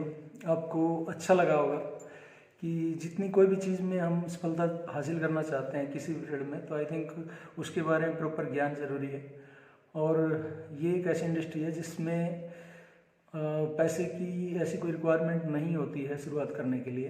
हाँ, आपके कुछ एक्सपेंसेस किसी को समझाने के लिए आने जाने में हो सकते हैं, और आजकल तो जूम मीटिंग के द्वारा भी आप घर बैठे किसी को इन्फॉर्मेशन दे सकते हो, या फिर आपका थोड़ा समय इसमें लगता है। लेकिन ऐसी इंडस्ट्री जो आपको विदाउट इन्वेस्टमेंट, अगर आप कोई और व्यवसाय करते हैं जिसमें आपकी बहुत सारी पूंजी लगती है और उसमें सफलता के चांसेस अगर नहीं है, तो आपकी बहुत सारी पूंजी जो है कोलैप्स हो सकती है। लेकिन यहाँ पे अगर आप असफल भी होते हैं तो आपको इस तरह का नुकसान नहीं झेलना पड़ता है। लेकिन अगर आप दृढ़ निश्चय और संकल्प के साथ काम करते हैं तो डेफिनेटली आपको आप जैसे कुछ हीरे मिल जाते हैं। एक्चुअली सभी लोग हीरे ही होते हैं अलग अलग अपनी सोच के हिसाब से, लेकिन यह है कि ऐसी इंडस्ट्री है कि सभी को एक जैसी सोच बनाना ज़रूरी है और सभी कुछ तो बना लेते हैं और कुछ आपको ढूंढने पड़ते हैं। तो उस तरह की सोच वाले व्यक्ति अगर आपको मिलते हैं तो कहा जाता है कि जब एक माला बनती है उसमें एक तरह के हीरे ही पिरोए जाते हैं, वो बहुत सुंदर दिखाई देती हैं। तो उस तरह की माला अगर आप बनाना चाहते हैं नेटवर्क मार्केटिंग में, इस तरह का एक टीम क्रिएट करना चाहते हैं, तो आपको उस तरह के हीरे जो एक जैसे दिखाई दें, एक जैसी सोच वाले व्यक्ति आपको नज़र आए, तो उस माला में पिरोने के लिए आपको थोड़ा समय लग सकता है, उनको समझाने में लग सकता है या फिर उनको ढूंढने में लग सकता है। तो बस यही आपकी एक इन्वेस्टमेंट है जो समय की आपकी लगती है और आप इस इंडस्ट्री में सफल होने के बाद एक बेहतरीन लाइफ जी सकते हैं। आज की वीडियो में इतना ही, लेकिन ये वीडियो काफ़ी लंबी रही है, तो मैं समझता हूँ कि थोड़ा समय लग जाए, आपको 2 बार 3 बार आपको इसको सुनने में लगे और समझने में देखने में लगे, कोई बात नहीं, लेकिन आपको कोई चीज़ अच्छे से समझ में आना चाहिए। रॉबर्ट कियोसाकी की इस समरी में आपको बताया गया कई तरह के व्यवसायों के बारे में, जैसे कि एम्प्लॉयज़ जो लोग नौकरी करते हैं, सेल्फ एम्प्लॉयज़ जो नौकरी से निकल के अपना खुद का व्यवसाय अपनी मर्जी के हिसाब से अपना काम करना चाहते हैं। ये कैटेगरी सबसे ज़्यादा रहती है एम्प्लॉयज़ की, उसके बाद सेल्फ एम्प्लॉयज़ की, और उसके बाद जो कैटेगरी है बिजनेस और इन्वेस्टमेंट। बिजनेस की इन्वेस्टमेंट में ही ये जो इंडस्ट्री है स्टैंड होती है, बट इसमें पैसा कंपनी का मालिक कोई और लगाता है और प्रोडक्ट को डिस्ट्रीब्यूशन के लिए एक नेटवर्क क्रिएट करता है, एक टीम उसको चाहिए होती है और वह पैसा उन्हीं नेटवर्क में डिस्ट्रीब्यूट करते हैं कंपनी। जहाँ पे आज ट्रेडिशनल मार्केट में आप देखते हो कि बहुत सारी एडवर्टाइजमेंट में पैसा खर्च होता है, किसी सेलिब्रिटी या स्पोर्ट्समैन को बहुत सारा पैसा दिया जाता है, तो वह पैसा आपका बच जाता है, बल्कि कंपनी उस पैसे को बचा के और प्रोडक्टों की क्वालिटी को और ज़्यादा सुधार करती है। और इसमें ऐसा होता है कि अगर कोई व्यक्ति कोई प्रोडक्ट इस्तेमाल करता है, उसको अच्छा लगता है, तो उसमें किसी एडवर्टाइजमेंट की ज़रूरत नहीं है, वह व्यक्ति उस प्रोडक्ट को बार बार परचेज करेगा। और अगर आपका एक बड़ा टीम क्रिएट हो जाता है 500,000 व्यक्तियों का, 10,000 व्यक्तियों का एक लंबे समय के बाद में, तो फिर वह टीम या वह नेटवर्क जब कोई अपने लिए परचेजिंग करता है या अपने लिए काम करता है, अपने लिए टीम बनाता है, तो आपका एक जो निर्णय कुछ सालों पहले लिया गया था, तो वह टीम जब कोई चीज़ खरीदती है तो उससे एक बड़ा टर्नओवर क्रिएट होता है। उस टर्नओवर में आपका हिस्सा होता है 5, 10, 15% जो भी एक सिस्टम ऑर्गेनाइजेशन के हिसाब से होता है। तो अगर 10 लाख भी टर्नओवर होता है, उसमें 5% की भी वॉल्यूम अगर आपको मिलती है, उसका परसेंटेज आपको मिलता है, तो आई थिंक 50,000 रुपये होता है। लेकिन आप ये देखिए कि 50,000 रुपये की जॉब पाने के लिए लोग किस तरह की पढ़ाई करते हैं, कितना समय इन्वेस्ट करते हैं, कितने साल पढ़ाइयों में लगा देते हैं, और उसके बाद भी कोई सिक्योरिटी नहीं होती है। आने वाले समय में जॉब सिक्योरिटी गवर्नमेंट में तो घटती जा रही है और प्राइवेट सेक्टर में भी ये कंपटीशन बढ़ता जा रहा है। और एक एज के बाद में जब एक एज ऐसी हो जाती है जब आपका एक्सपीरियंस तो होता है, लेकिन कंपनियां एक न्यू एज के पर्सनों को चाहती हैं जिससे उनको न्यू एनर्जी और न्यू स्केल पे यानी कि कम से कम पेमेंट पे रखने के लिए उनको ज़रूरत होती है, क्योंकि अनुभवी व्यक्ति का समय तो ज़्यादा हो चुका होता है बट उसकी सैलरी भी ज़्यादा हो चुकी होती है। इसकी रिप्लेस में वह एक नए व्यक्ति को चाहती है, जैसे कि उसको कम पैसे देने पड़े और वह उस अनुभवी व्यक्ति के साथ में एक नया व्यक्ति रख के ट्रेन कर सकती है, और साथ में जब समय आए तो उस अनुभवी व्यक्ति को जॉब से निकाल सकती है। तो आई थिंक कंपनियों को अपने प्रॉफिट से मतलब होता है और उनको अपने खर्चे को बचाने से मतलब होता है। अगर आप भी खुद इंडस्ट्री के मालिक हैं तो आप भी ये सब चीज़ें सोचेंगे कहाँ आपके खर्चे कम हो सकते हैं। लेकिन जहाँ बात आती है कि अपनी सेफ्टी की, अपनी सिक्योरिटी की, अपनी फाइनेंशियल फ्रीडम की, तो आप जो भी काम कर रहे हैं आज उसके साथ साथ इस अपॉर्चुनिटी के बारे में एक सही निर्णय ले सकते हैं और काम कर सकते हैं। आई थिंक आपका कोई लॉस तो नहीं है। लेकिन जब एक व्यक्ति जो कि रॉबर्ट कियोसाकी, उन्होंने बताया कि वह इस इंडस्ट्री से बिलोंग नहीं करते, उन्होंने इसको ज्वाइन नहीं कर रखा है, बल्कि इसके अलावा और जो भी वो काम करते थे उनसे वह रिच बने हैं, तो उन्होंने निष्पक्ष इस इंडस्ट्री के बारे में बहुत ज़्यादा गहन उसके बारे में अध्ययन किया है और उसके बाद लोगों को इसके बारे में राय दी है। तो उन्होंने बताया कि आप जब खुद अमीर बन जाते हो तो आप दूसरों को अमीर बनाने की एक यात्रा शुरू करते हैं, तो आपको उसमें और ज़्यादा खुशी मिलती है जब आपके बताए गए कुछ अनुभवों से कुछ लोग अमीर हो जाते हैं। तो और सभी को इस सृष्टि में, इस यूनिवर्स में जो लाइफ को एंजॉय करने का एक मौका मिलना चाहिए। बट दोस्तों वही बात है कि बिना प्रयास और बिना मेहनत के कोई भी चीज़ संभव नहीं है। आप इसके बारे में और अगर ज़्यादा जानकारी लेना चाहते हैं तो कोई ना कोई चीज़ के बारे में इससे रिलेटेड आप जानकारी लेते रहिए। और आज की वीडियो में इतना ही, काफ़ी लंबी वीडियो हो चुकी है तो इसके लिए मैं सॉरी चाहूँगा। लेकिन मैं समझता हूँ कि ज्ञान तो ज्ञान है, वो आपका कुछ डीप गहराई में हो सकता है। और शुरुआत में बहुत सारी चीज़ों का जिक्र करने के बाद नेटवर्क मार्केटिंग के बारे में जिक्र किया गया इस ऑडियो में। तो एक्सरसाइज का भी आपने एंजॉय किया होगा, रेगुलर एक्सरसाइज कीजिए। अगर आप खुद स्वस्थ रहेंगे तो बहुत सारी चीज़ें आप कंट्रोल कर पाएंगे, और खुद स्वस्थ नहीं रहेंगे और मेंटली तौर पे आप स्ट्रेस फील करेंगे और बहुत सारी समस्याओं से उलझे रहेंगे तो फिर आप बहुत सारी चीज़ों को कंट्रोल नहीं कर सकते और एक अच्छे डिसीजन नहीं ले सकते हैं। तो एक्सरसाइज रेगुलर कीजिए ताकि आप स्वस्थ रहें और सारी चीज़ें आपके कंट्रोल में रहें। तो आज की वीडियो के लिए इतना ही, धन्यवाद। आपने वीडियो को अब तक देखा, तो अगर आपने इस वीडियो को अब तक देखा है तो आई थिंक आप एक अच्छे निर्णय की तलाश में हैं। तो एक अच्छे निर्णय लीजिए। अगर आप किसी इंडस्ट्री से बिलोंग करते हैं तो उसमें रेगुलर काम कीजिए, और अगर आप चाहते हैं एक अच्छी ऑर्गेनाइजेशन की तलाश में हैं और आप किसी के बताए बगैर ही आप इस वीडियो को देख पा रहे हैं तो चाहते हैं एक अच्छी ऑर्गेनाइजेशन में काम करना एज ए पार्ट टाइम, तो मेरे से संपर्क कर सकते हैं। और नेक्स्ट वीडियो में फिर दोबारा आपसे मिलेंगे, रूबरू होंगे। तो तब तक के लिए नमस्कार, बाय बाय, जय हिंद।